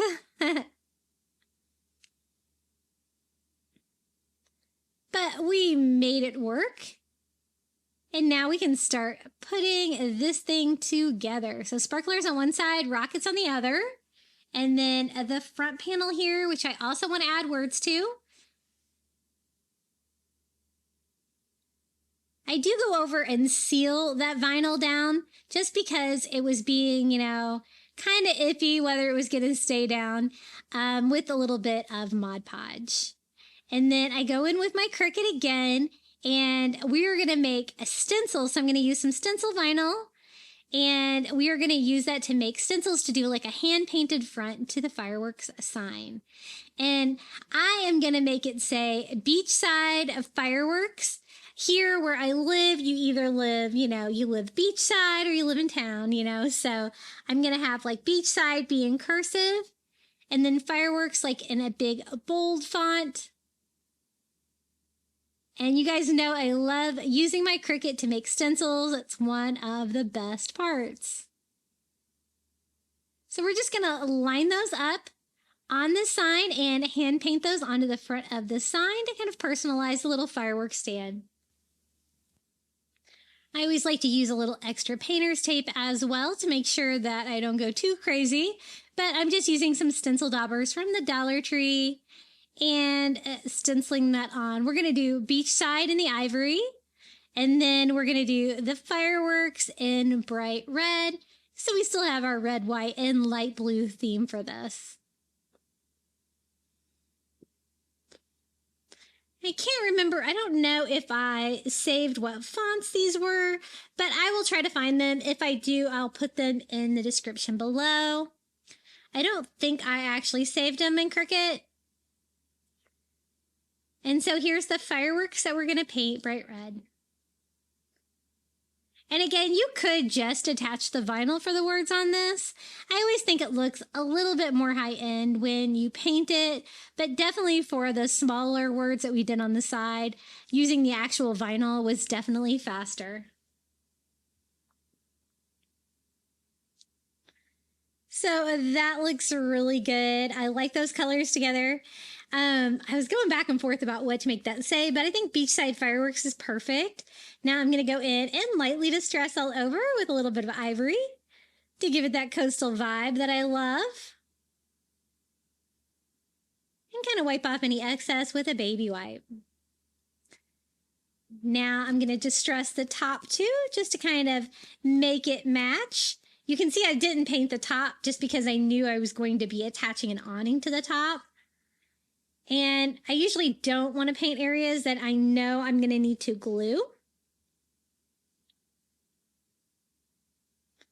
So I think we finally came to the point where we can start putting this little fireworks stand together. So this is how I'm going to build the awning. I'm going to take that jumbo popsicle stick that we cut down to size, and we're going to attach it here to the back. I was trying to determine if I needed to use like a smaller popsicle stick as a brace, but I decided I didn't really need to. I just use a bead of hot glue along the bottom edge, and then we're going to stick that jumbo popsicle stick up like that. So the back of the tray will be higher so that I can have my awning kind of down at an angle. And we're going to alternate the red and white popsicle sticks that we cut down to size like that, so they'll kind of overlap the top of the fireworks stand. And I think that's going to work. So we can just use hot glue and start gluing those on straight across, alternating red and white. I just do a little hot glue on the popsicle stick on the top and a little hot glue on the bottom. They're so lightweight, they're very easy to glue on. And isn't that cute? I think that made a perfect little patriotic awning for this little fireworks stand. Now it's time to put it together. I'm going to use some wood glue and some hot glue to make it a little bit stronger and just sit that together right on top. Now we had those little side panels that we made too with the popsicle sticks that say rockets and sparklers that are going to kind of box that in a little bit. And we can glue those on as well.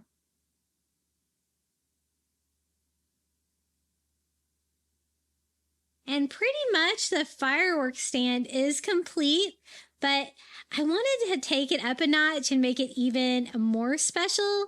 So we're going to make fireworks to sit on the counter of our little fireworks stand. So what I did is, again, I went online and tried to find like retro or antique, like, firework packages like the Black Cat. And I just printed out some really small images of like what little fireworks would look like.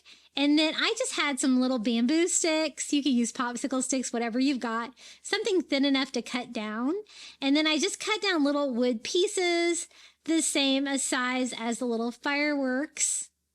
And so when you look at them, they have great details. They look like little packages of like firecrackers. And so I did 2 of this one, and I did like 2 of the Black Cat ones. Probably the hardest part was just trying to get the images sized down enough for this. But this was really fun to do.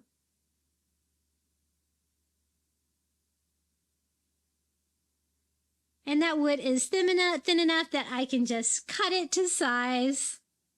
Just trimming them up, making them look a little bit better. And we can lay those on the counter.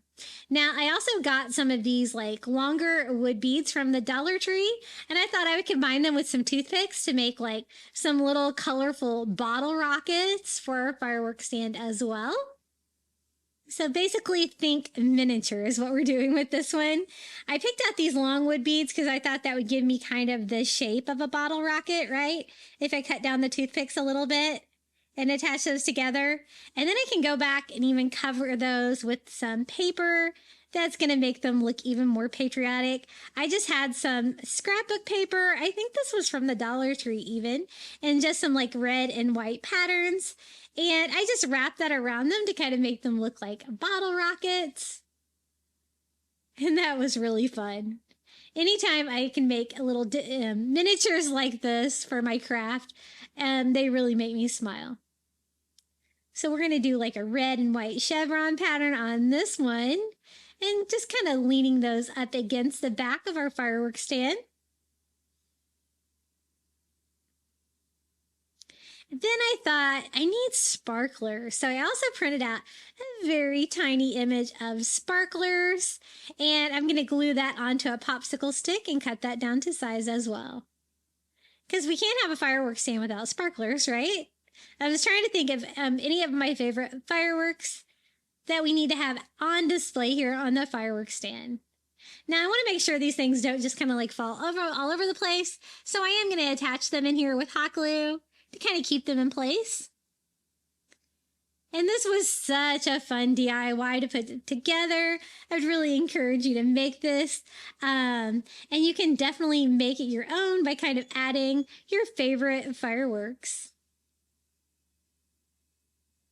The little packages of like sparklers and the firecrackers and stuff, really super cute. Once I get them all glued down, I think this is ready to go. What do you guys think about our little beachside fireworks stand? Oh, wait a minute. I forgot to distress the top. You know, I'm not going to let it go a little bit undistressed, right? So I just use my ivory brush and distress my awning and kind of like where I put like the sparklers and the rockets on the top, just to make that look kind of coastal as well. And that is definitely the final touch. Here it is, our fireworks stand. I love it with the firework background back there. I think that really makes it look so cute. And I just love this DIY. And I hope you do too. And I always bring this one back. year after year to add to my coastal 4th of July decorations. It's definitely a classic Crafty Beach DIY. Now, this can be used as a wreath too. I use this as a wall hanging in my entryway and I love it. It is a wood round from the hardware store. I actually got it at Home Depot. I think it was around $10 at the time I bought it. And what I'm going to try to do is attempt sublimation on raw wood. Not technically something that doesn't work, but not something that is typically done. But I had a sublimation printer and I wanted to try it out. Now, if you're not set up for sublimation, don't worry. You could always make a stencil of some kind, add your name to it, or just hand paint it. I just wanted to try this underneath what we're going to do. This is going to be a giant patriotic sign, but I want it to be like a home sign that I can use every year. So I'm cutting out the individual pieces and kind of arranging them on there using heat tape and taping down my sublimation paper that, again, I printed in a mirror image so that we can try sublimation. So I tried 400 for 1 minute. I always like experimenting, and that seemed to work really well. My easy press is not super large though, so I have to break it up and do separate sections, 400 for 1 minute. I can tell that I had some bleeding right there at the K where I overlapped, so that's not the greatest, but we'll make it work. I wanted to do like a paint stain over this to make this kind of look like a flag. And I kind of wanted the sublimation of our name to kind of shine through. So kind of like a wood burning almost. This was totally an experiment, but it was super fun. So like I put the Telkin family. I'm going to put like some other details on there, like established 2002 along the bottom. And again, you have to use heat tape if you're going to do sublimation. I need to get back into sublimation. I don't hardly ever do it anymore, but it's so much fun. You can make so many things with it. And I love experimenting with things like this, like raw wood. Using it just on the raw wood. I didn't add any kind of vinyl or anything like that. Just straight on the wood. And just using whatever iron I can find there at the moment. We're going to get this on here. And I think that looks as good as it's going to look. I'm going to give it a quick sand.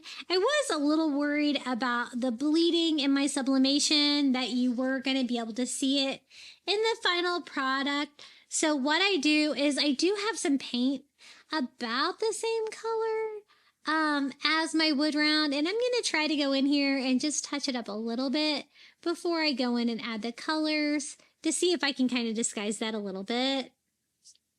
I promise you guys 20 DIYs today. I'm bringing it, man, with 20 DIYs. This is a long video. I'm trying not to lose my voice here. Now, I want to do like a quadrant up here in the corner. And so I'm just using some printer paper and some painter's tape. And I'm just going to block that off to kind of protect that area of my wood round. And I want to paint it to look like a coastal flag, right? So I'm going to have to do stripes. So again, I'm using Dollar Tree painter's tape. We're going to continue that line straight across.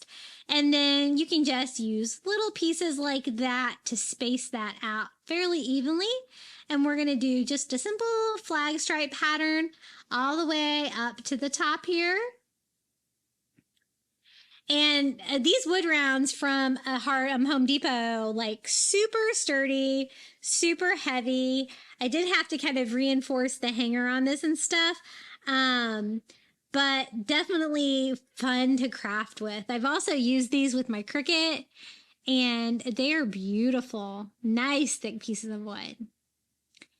And just going all the way down to the bottom with my painter's tape flag stripes, and then we can get started at decorating this. Now I'm going to use a roller from I don't think this one's from Dollar Tree. I think this one's just from Target. And some bright red candy apple acrylic paint. I'm going to mix that half and half with water because I want to kind of do that paint stain like I tried to do with my shelf sitter outside over this wood, so we can still get that great wood grain in the final project. So, and I want you to be able to read our name through it, right? So you want it to be very thin. So I'm just going to use a roller because it's such a big project, and we're going to go all around our little flag, just staining that. And then I use a baby wipe over it to kind of wipe off any of the excess. And you can only see those areas that I kind of touched up a little bit. Didn't take the stain, which I was kind of worried about, but we'll make it work. And then I'm going to do the same thing here on the top part of our flag.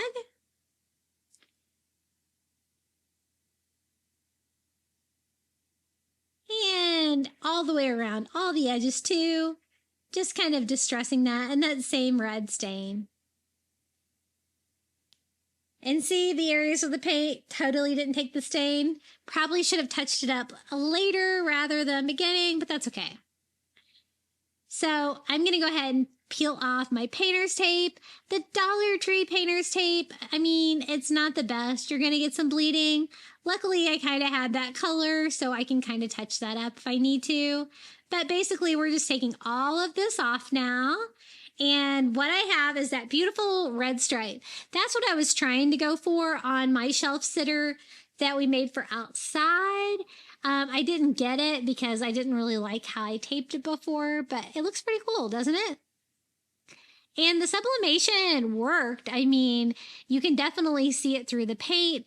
So I'm just going to use some of that red paint to try to touch up the areas, you know, where I had painted before. And then going back with that tan paint to kind of touch up my edges. That was really the areas where I had the most bleeding. Just to make that look a little bit better before we finish this off.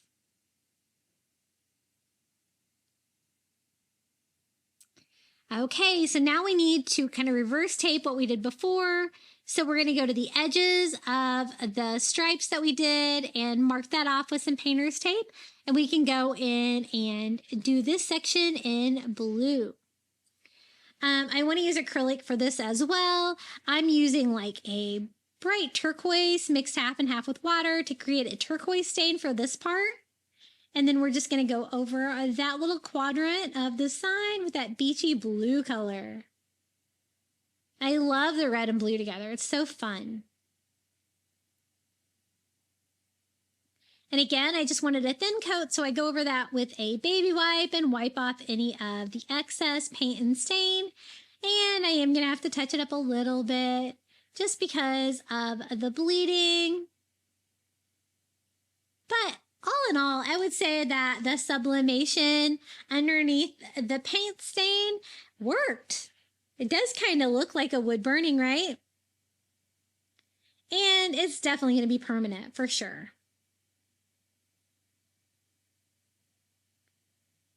Just kind of touching that up after removing my tape. And I really like that flag feel on the wood round shape. I think that's super fun. So I let this dry, and then what I'm going to do is kind of touch it up a little bit here and there, but I'm also going to distress it to make it, you know, look very coastal, a farmhouse.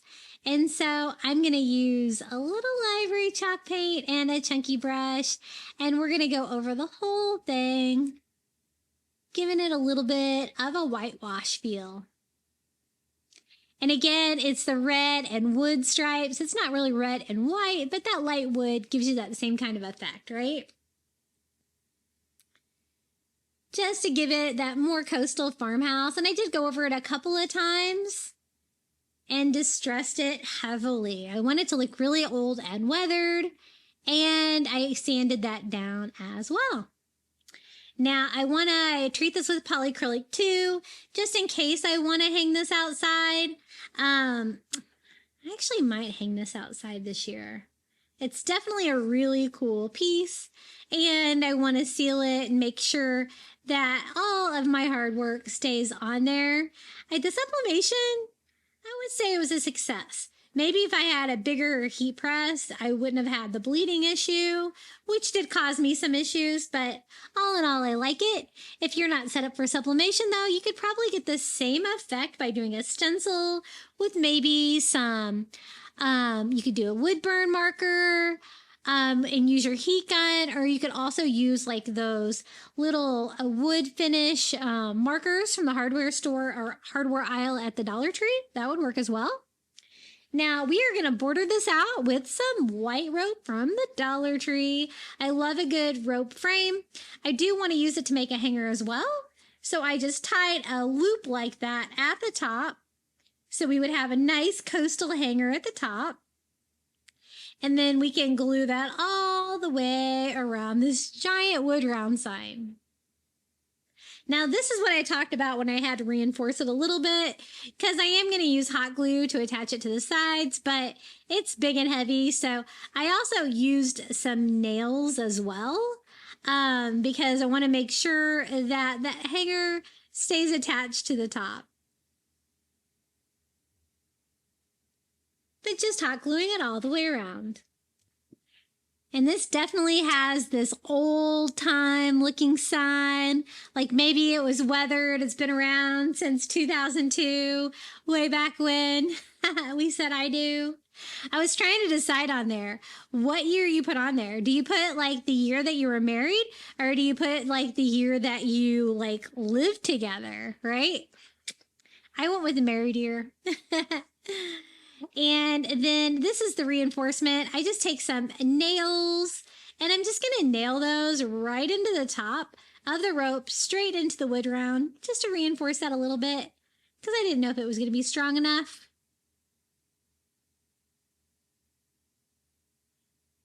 And I'm trying to show you, but it's almost too big. But here it is. My family patriotic sign definitely has a coastal vibe, and we even tried some sublimation on it just for fun. I really like the heavier duty wood sign like this. It's very durable.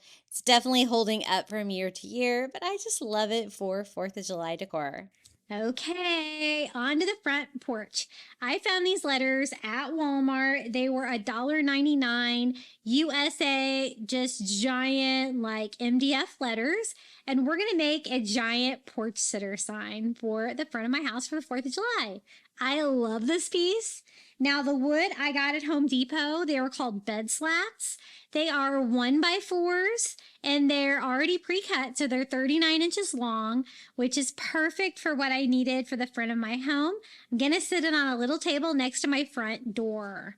They're in pretty good shape. They just required just a very light sanding, and they were like $3.76 when I bought them there at Home Depot a piece for those. Now, these are the secrets to building this today. I got these at the Home Depot as well. They're actually called wood joiners, and they're like these little metal prongs that you can use for construction purposes like this. And your girl is not a carpenter, so these were very useful. As you can see, I just put the two boards together, and I am just hammering those in the back. That way I don't have to use really any wood glue or anything like that. And it's going to hold up to the weather. I don't have to worry about hot glue or something like that. So I just did that all the way down, trying to get rid of any bowing and gaps with that if I can, because I kind of want this to be one piece that we can then DIY. Now, you guys like it when I include my mistakes, right? Okay. So I start laying out my painter's tape, and I'm just using Dollar Tree painter's tape. I'm using little pieces of the tape itself to do stripes, but I kind of messed up here. I just started on the sides, not thinking anything about it. And then I was going to go in with some candy apple red. And I wanted to create a red stain for the stripes. Where I messed up was how I taped it, because it's not going to really look like a flag with the red stripes in the middle. I should have done them on the sides, but I'm still going to show you because you guys like it, because, you know, we all have our craft fails, right? So I mixed that candy apple red paint with water to make a stain, and then using a Dollar Tree roller, because it's such a big project, I stained the red lines on there. And then I'm just going to go back and use the same painter's tape that we used before and reuse it over the top of our stained lines. And then I thought I would do the same exact thing for white. I would take some white acrylic paint, mix it half and half with water, and kind of whitewash this because I wanted like a coastal beachy 4th of July sign. I wanted some of that great wood grain to still shine through. Now with the white, maybe because I used, I think, Dollar Tree paint, it was already kind of too watered down. I kind of still had to keep adding more and more paint. But I'm going ahead to include this because it did look cool, but it kind of looked like a carnival sign to me when I peel it off. See, that doesn't look patriotic at all. I was so disappointed. And so I was like, okay, yeah, I'm not going to be able to salvage this. We're going to start from scratch. So I go over the entire thing. I've made it too far in this process. We're going to have a porch sitter sign, right?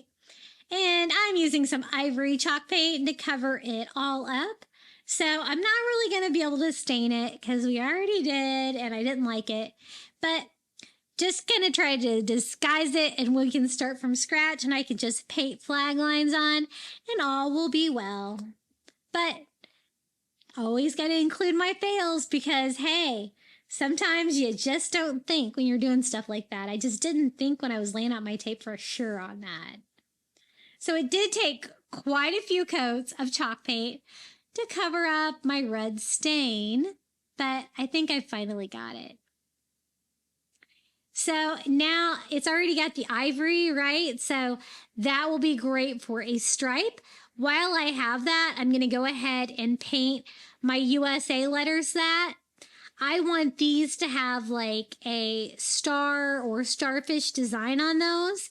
And I'm going to kind of use stickers for that. And so I kind of wanted a white background to do some stars.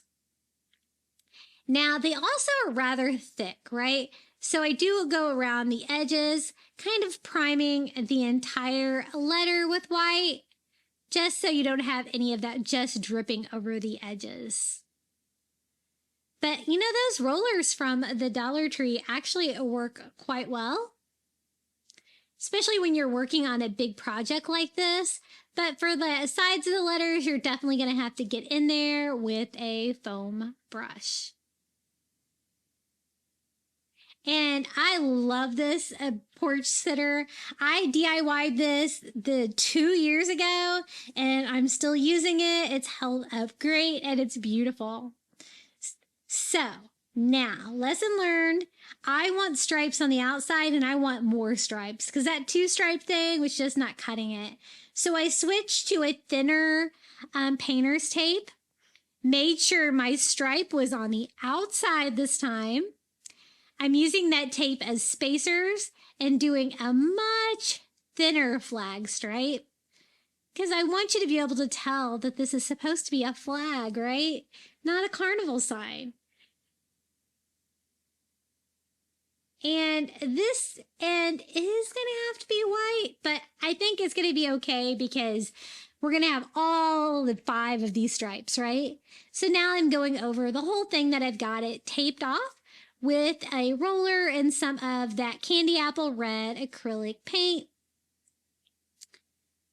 until I get a good coat on there. Some nice red and white stripes. I hope, right? And I liked it much better this time. I do go over it with a couple of coats because this is going to be outside in the weather, and I want to make sure that it holds up. just peeling off. This painter's tape was actually my good painter's tape 3M, but it did actually bleed a little bit here and there. But again, coastal farmhouse, it's forgiving. We can always touch it up a little bit if we need to. And that looks way more like flag stripes to me than it did before. So I'm happy with the redo, but it probably took me 3 times as much time, right? Now for the stars. I'm just using some green vinyl. This is from the Dollar Tree, just to create some stars so we can do a star pattern on these. Now, I don't know why I did it this way, but what I did was I just cut out stars. They're actually starfish, but they're so small. I don't think anybody knows, but you know me. I was trying to be extra. And so I just made a whole bunch of star stickers, but you could do this with Dollar Tree stars as well. Now, looking back, there's a much easier way I could have done this. I could have just painted them blue and then made a stencil and painted the white stars on that way. But I don't know. I don't know why I did it this way, because it's definitely more time consuming. But I was able to kind of wrap the starfish around the sides of the letters and make it look really cool. But I just had to keep making starfish and putting those all over because I wanted to have white stars and I want to be able to paint the letters blue. But this was probably way more work than it needed to be, right? Rookie moves. But hey, at least it turned out cute, right?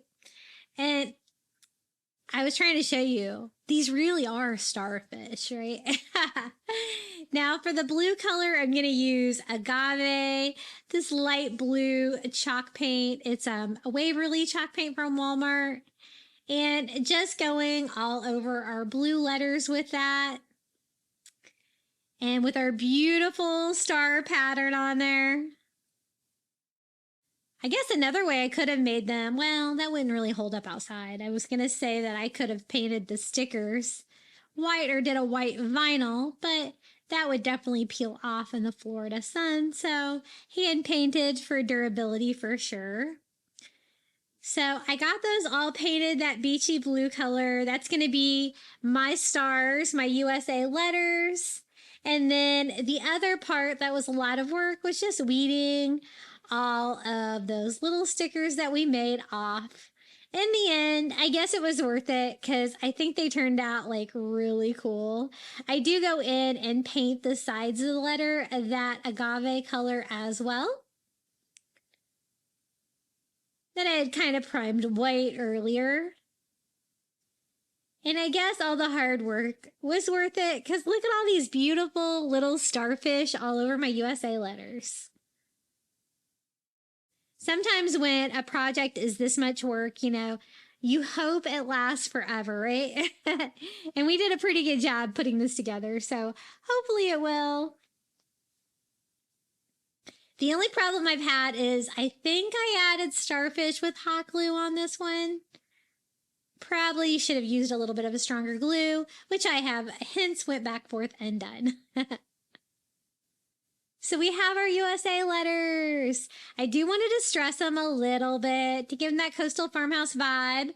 So just using ivory and a chunky brush, maybe not that much distressing, but no worries. You get too much on there, just wipe off the excess with a baby wipe. And I always like to distress like in one direction like that. Give it that rustic coastal feel. And I think those are going to look really pretty against our red and white stripes on our sign. But first, I want to make them a little bit more durable. So I did have some polyacrylic, and I'm going to seal these really good. So these are going to hold up well out in my crazy Florida summer wet season weather. I have a tiny bit of a roof over my tiny porch area, but not much. So it is going to see some rain. And I do want to seal these just a little final touch to make sure that starfish pattern stays beautiful.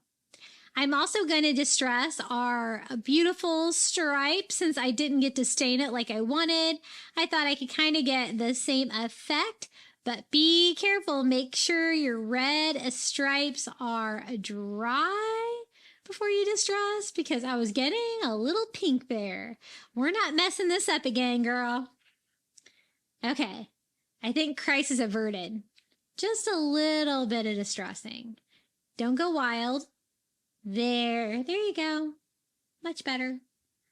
And we want this to last as well, so we're going to polyacrylic seal this one too. This is me 2 years in talking to a rookie crafter here, making this porch sitter board, but she did a great job. So just giving that a quick dry with my heat gun, and then we can start putting this together. Now, I wanted it to be a little bit bigger than the bed slats ended up being. And so I am going to frame it out a little bit with some wood that I actually just had laying around the garage, just to kind of give it a larger feel, but totally optional. And look how cute our little letters look up against the stripes. Just trying to space them out evenly. And we're going to use some wood glue on these to attach these to our sign. Did have a little bit of bowing from the wood not being perfectly flush, but I think we're going to be able to work around that. Now, I do use a combination of hot glue and wood glue just for a quick hold and a long-term hold combination. And that also helped me get rid of any bowing that I had there with the two boards. Now, I actually have a whole bunch of wood slats that I have now from an old bed that I just cut down for craft wood the other day because my husband was like, if you don't use this wood soon, you have to get rid of it. So I cut it down into little pieces, kind of like the craft wood you get at the Dollar Tree. Save me some coin, maybe. And then I am just gluing those down. I don't like to throw away anything wood that's in halfway decent condition because, hey, we can craft with it, right? So the final letter is way down here. Wood glue and hot glue, and we're going to put this together. It would have been totally fine just like this, but some of the letters like this A were a little bit larger than the two boards together, and so I didn't really want them hanging off the edges like that.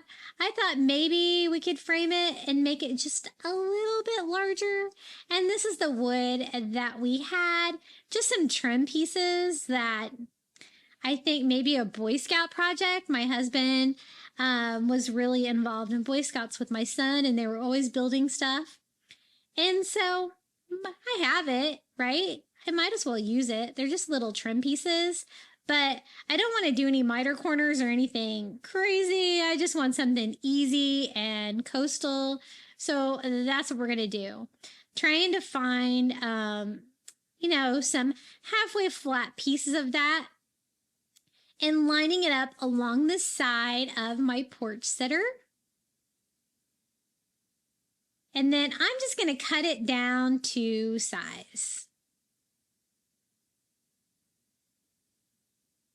It's kind of hard to see because the sign is so big, but basically I'm just going from the top to the bottom with two pieces of wood, and then I'll do another piece of the scrap pieces from side to side. Just a very rustic, farmhouse frame. Nothing special. But it did add another, I think, coastal touch because I'm just going to leave the wood unstained like that. I think it was a nice addition. I think it kind of framed it out a little bit. I liked it way better that way. So we have all four pieces cut down. And now we can just add that to our porch sitter sign and be done with this piece. And you can see what else we have for the front porch for 4th of July. Now, I thought about using the wood joiners for this, but I was having some issues with them, so I'm going to try some wood glue, hot glue, They're just little trim pieces, and I think that combination would be good just to glue these to the side of our little wood slats. And I'm going to do the same thing in the other, just try not to mix the two different kinds of glue together.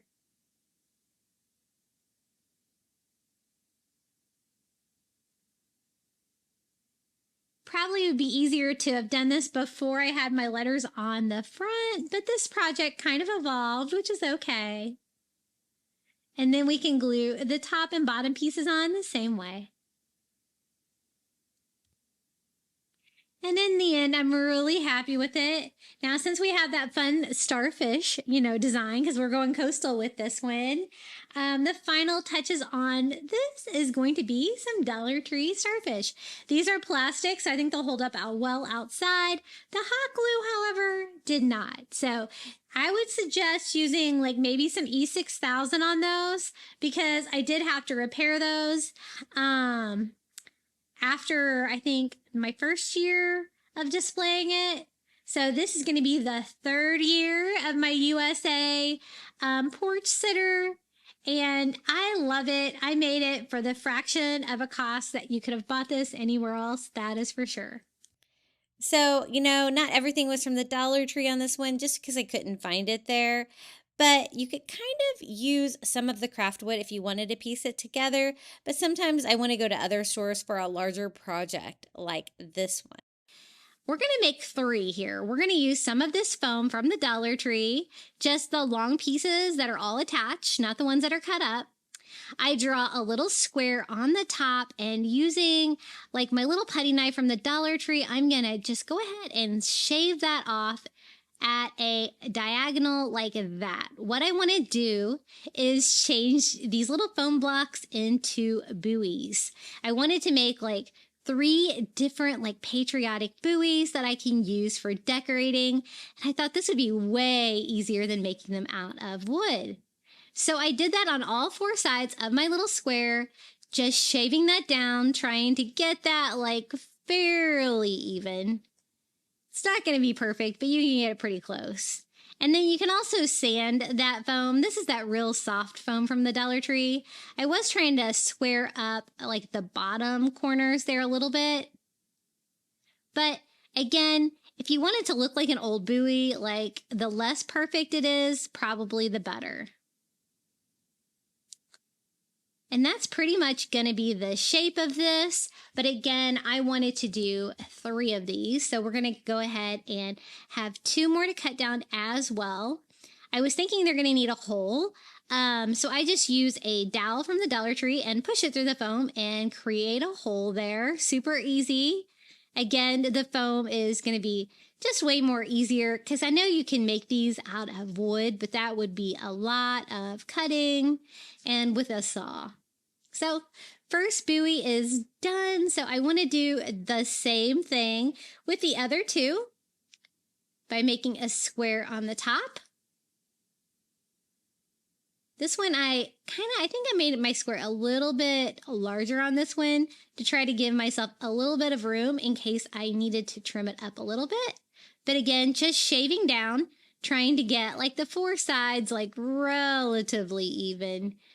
Again, it's not going to be perfect, but you definitely can clean it up a little bit with a sanding sponge from the Dollar Tree. And again, I'm just going to poke a hole through there for our rope.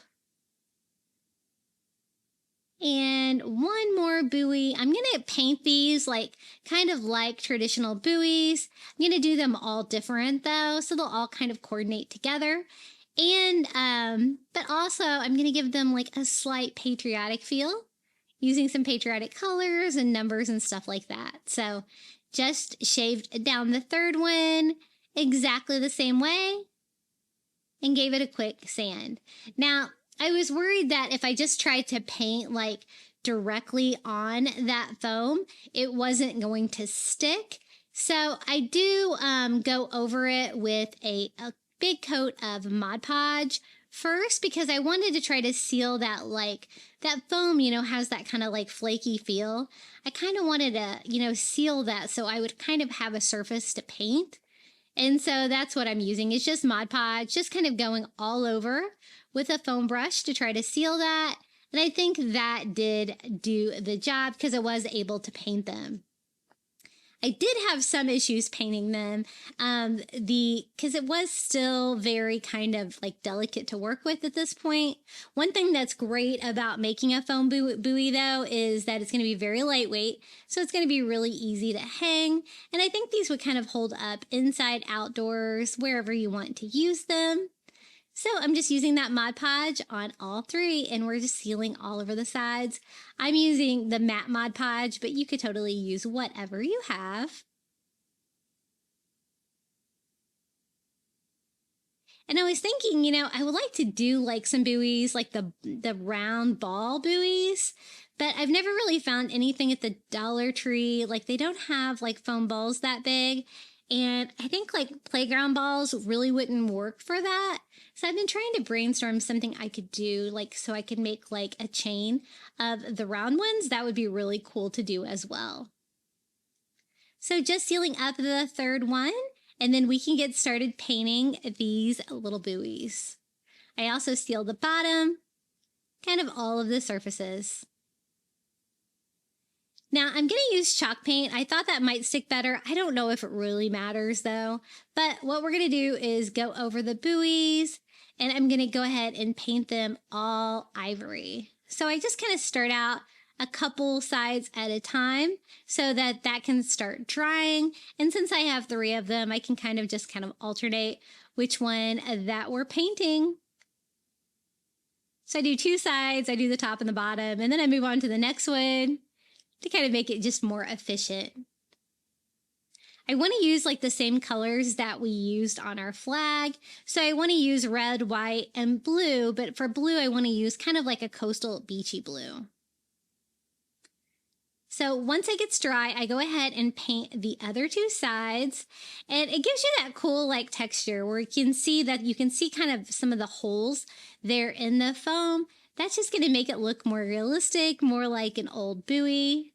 And I do go over it with a second coat of ivory just to make sure I'm covering up like all of that light green foam to make them look a little bit better. So once they're all ivory, we can start taping them off. Now, my mistake was probably that I used painter's tape that was a little too good.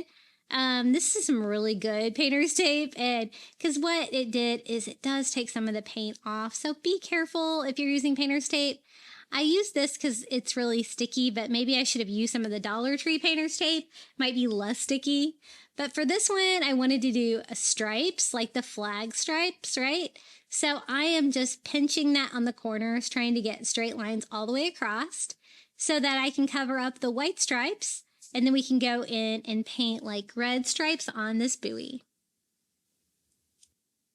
And they don't have to be perfect, just similar. So that's our first one. Now this one, I thought we would do something a little different. So about like halfway down, I'm just going to tape across. So we can kind of like color block this one a little bit. And then I decided to add stripes to the bottom of it, but just like one right there in the middle. Now this one, I definitely want to color block this one. So kind of like 2/3 of the way down, I'm putting a stripe on this one of the painter's tape, and you'll see what I mean by color blocking these. Now I'm going in with that crimson red chalk paint again, and we are going to go paint stripes. So just going over the buoy on all the sides, we're just going to paint over the painter's tape and give some stripes to these buoys. So the first one is the one with all of the stripes. Now, the next one I kind of wanted to do a little bit different. I decided I wanted to do a red top on this buoy. So I'm just painting the top of this one red. And stopping at the painter's tape. Then I wanted it to have like a white stripe and then another red stripe, which is why I taped it off like that. And then leave the bottom part of it that ivory color. And for the last one, we wanted just a simple color block. So I did the top of the last one. So we'll do the bottom of this one, like in the bright red. Just by painting the bottom and all 4 sides underneath the tape. And again, I do want to do these red, white, and blue. They're probably going to have a little bit more red on them than blue, but that's okay. That's kind of how a flag is, right? So that looks pretty good. And we can start painting like the blue part of the buoys. This one I wanted to do color block, so we're going to do the entire top of this buoy in that like light blue agave color of chalk paint. Again, definitely I use chalk paint on these, but I don't know if it's really necessary. You can probably get away with acrylic paint on these. I was just trying to paint with something that was going to be a little stickier to stick to that foam. And then we paint the bottom of this one blue. And that first one is just red and white, so no blue on that one. And I think that's going to work. So I gave them a good dry, but I was careful. I did not want to melt the foam. And then this is kind of when I had some issues with this project because as you can see, it started out kind of good, but like right here, like the tape started taking off the paint. And even though it was a really sticky, like painter's tape, it did bleed too. So I'm going to go ahead and take off all of the paint to painter's tape and see what kind of damage we have. Now, you could kind of leave the damage because it does make them look older and more realistic like a buoy, but mine are pretty rough at this point. So I do go in and we're just going to try touching these up a little bit by touching up like our white stripes anywhere where you could see like some of the green foam through them. And try to cover up a little bit of the bleeding as well. Again, I wasn't going for perfect, but I did want it to look like it had a little bit of a pattern. So if you're going to use painter's tape, be careful. Definitely don't do what I did. Okay, so I wanted to put a 4 on there, so I just kind of used like a bigger brush to kind of paint a 4 on there. I got it on there and wasn't a huge fan of how it looked, so I did flip it over and try to paint another little 4 on there that I liked a little bit better, a little bit finer. But the 4 is for the 4th of July. That's basically going to be any of the text on there. But you could add more numbers. You could do like a 7-2 for July, right? Now that I have them all painted the colors that I want, I am going in and distressing them with ivory. So, you know, that is going to help disguise any of the paint issues that we might have had. But it's also going to give them that like rustic feel that we definitely want them to have. So I just go around like all the edges and I'm just using like a chunky brush from the Dollar Tree and a little bit of ivory for that. And even though we had some issues painting these, I think they turned out really cool and I absolutely love them. Now to hang them, I'm just going to use some of that thinner brown nautical rope from the Dollar Tree and string them in that hole we made earlier. Just going to try to make sure I get it large enough that my rope will fit through there. You can also kind of use the dowel to help push your rope through there, kind of feeding it through a little bit. Just a matter of getting your hole large enough there. And then I'm just going to cut off a piece of that rope long enough to make a nice hanger and tie that off. I am going ahead and stringing them on the same rope, but I am going to cut it into like individual pieces. As you'll see, wasn't sure if I wanted to tie them all up together or if I wanted them hanging separately with the rope. And I did decide that I did want them hanging separately with the rope. But for now, I'm just stringing them through there. Just making sure that I got the hole large enough. And aren't these fun? Now you could paint these in any kind of colors, but this is just a nautical or coastal version that's also a little bit patriotic. So I cut one off that's long enough, and then I just kind of do an overhead knot there on the top to make a hanger and pull that tight, And I think that looks really cool. Now, I hang mine, but you could also sit them on a counter with the ropes kind of hanging down like that. I think these would look really cute hanging outside, like along a fence or something like that too. That would be really cute. And so I do the same thing on all 3 of them, is just I tie them in a knot and cut off the excess rope. And you could use this for really any time for coastal decor, but doing it red, white, and blue like this makes it really fun for the 4th of July and great for coastal patriotic decor. I just love how these turned out. They were really easy. You could make as many of them as you want, and you can do whatever kind of patterns on them as well. Just a little bit of a learning curve with painting them, I learned, but I kind of like how they all turned out really rustic like that. I want to make 3 little signs, 3 little shelf sitter signs, using some of these shore living wood shapes from the Dollar Tree, because of course we're going to go coastal, but also patriotic, right? So I'm going to do a sea turtle, a starfish, and a seahorse. Just trying to determine 1 or 2. I found 3 little signs from the Dollar Tree that were all the same size. They're not actually the same sign, but they are the same size. And I thought we could do red, white, and blue on those. And we could also do some stars with some of these star stickers that we found from the Dollar Tree. Now, on this one, I'm going to do a little bit different strategy than we did before. I thought we could just peel off the backing of these stars and actually just paint the stars and see if that was easier. And I think it probably was. So I painted like a whole sheet of them that ivory color to give me some white stars. I'm also going to do like red, white, and blue signs. So I'm going to paint this first one ivory color.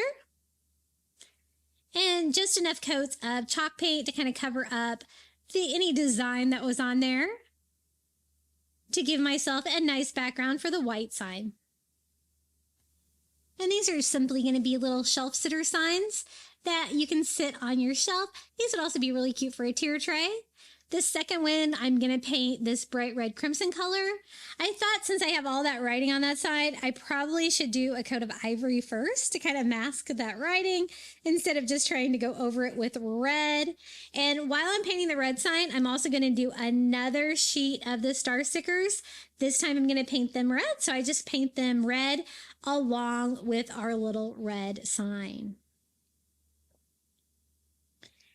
And I just do enough coats on both of those to get good coverage. Red can be a little bit tricky. So that looks pretty good. And we can start working on our blue sign. Again, I'm using that agave light blue color in chalk paint and going all over that so we can continue that fun red, white, and blue color scheme that we're doing for these DIYs. Some of the DIYs we're going to do today, though, where I'm going to show you more of a traditional blue too, so you can see what those DIYs look like too with a coastal feel.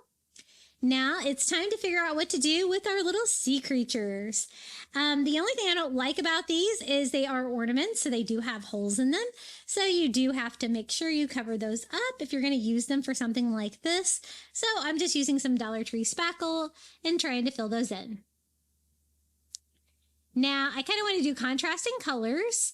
So for the little seahorse, I'm going to paint that the agave blue. That will go nicely on the white sign. And then for a contrasting color for our sea turtle, we're going to paint it ivory. That'll be a nice contrasting color against the red. And then the starfish ivory as well. Just because, well, no, I changed my mind. I decided to do red on that one to go on the blue sign just because I did want red, white, and blue. And the starfish does have a little pattern on there of little dots all over that you might still be able to see there through the paint. Just a fun little detail. Now for the stars. So we have the red sign, and these are the little stars that we painted ivory. It did work well. What I noticed though is that I did have a little bleeding along the outside. So as I pull one out, I just kind of make sure that I pull off any extra paint. Maybe I painted a little bit too much paint on them. I'm not sure, but I'm just going to kind of alternate them all over, kind of in an alternating pattern there into little rows. So we have like the red and white stars instead of the red and white stripes, just kind of a little fun take on the flag. And I distress it with some ivory as well to make it look nice and coastal. I do go over it with Mod Podge too to seal down those little star stickers to make sure that they stay in place. Now for the white sign, I'm going to distress it with blue since I can't really distress it with ivory. And so I just do that all over. And then we're going to use red stars on this one. So it's going to be white and red stars too, instead of red and white stripes. We're going to make the stripes on the actual blue sign just for fun. And so I'm going to line these up exactly how I did the other sign, like 3 along the sides, 3 along the top, and then just kind of fill in all of the gap pieces kind of halfway in between. And I do think that was easier than trying to weed it out for making a stencil. And then I seal those with Mod Podge as well.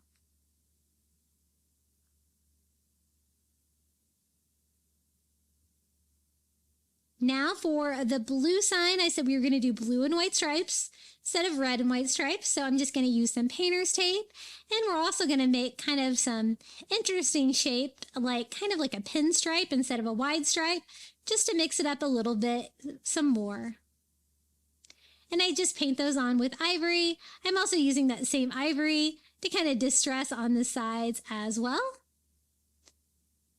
as I go along, and we just have a fun little stripe pattern. I do go over it with a second coat to make sure that my stripes are nice and bright.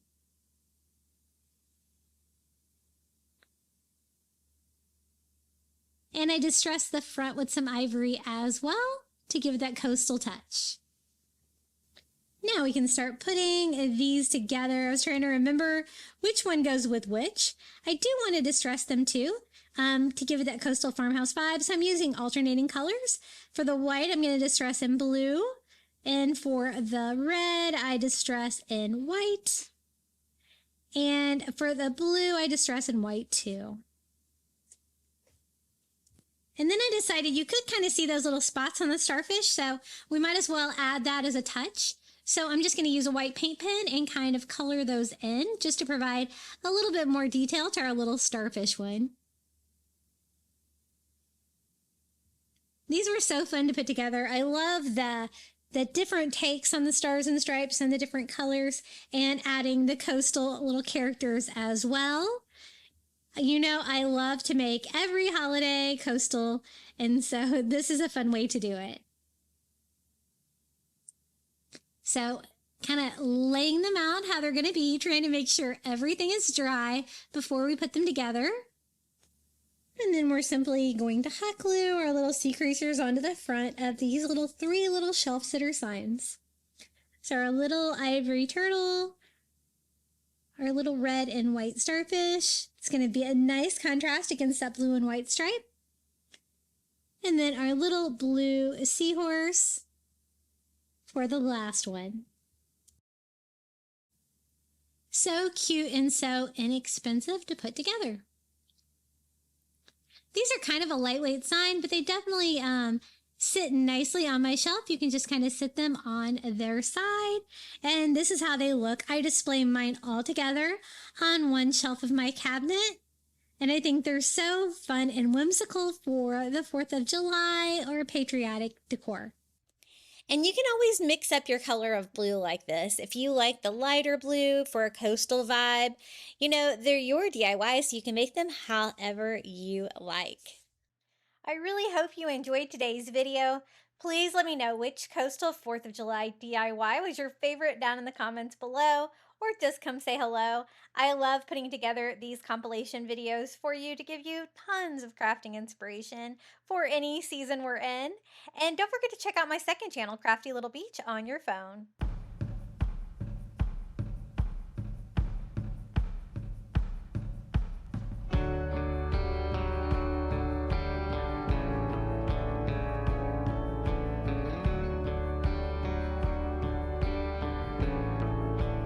Baby,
like wind in our sails.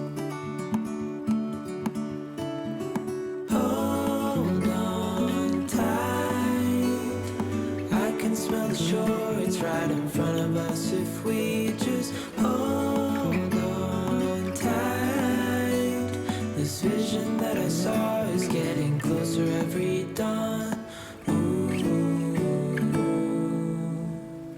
We are dreamers of the shore.